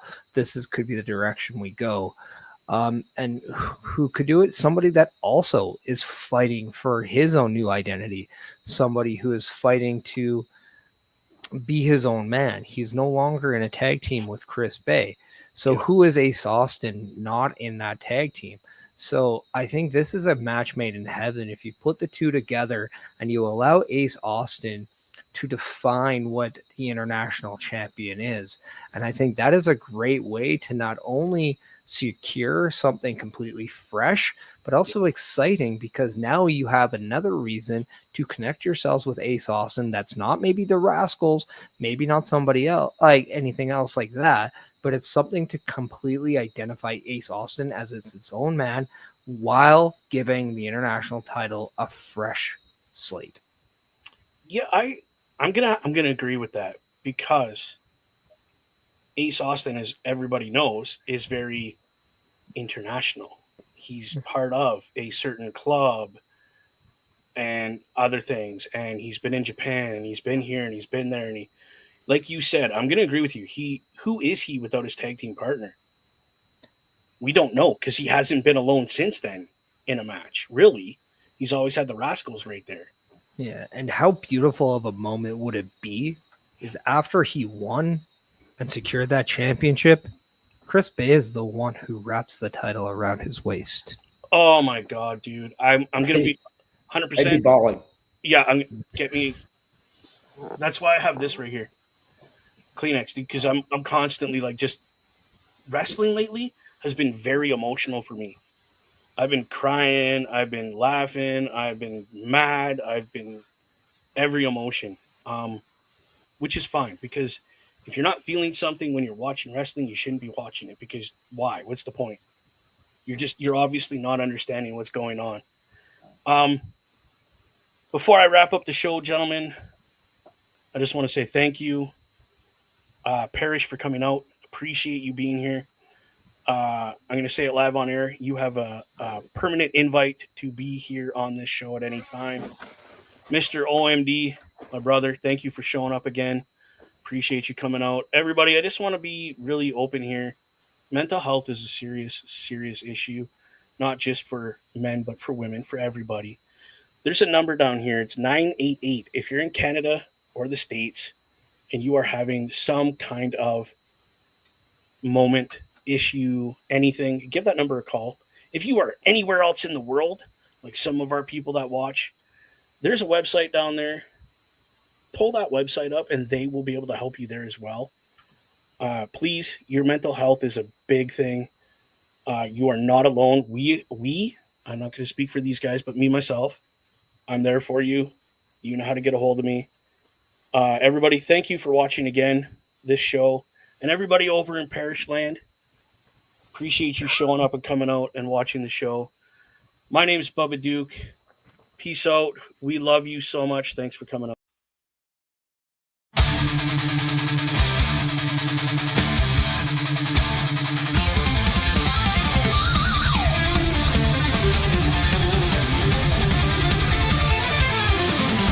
TNA is here and it's going down.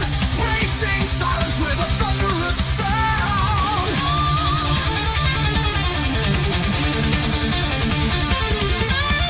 Bubba Duke, and D call the shots. Bursting action just like bleeding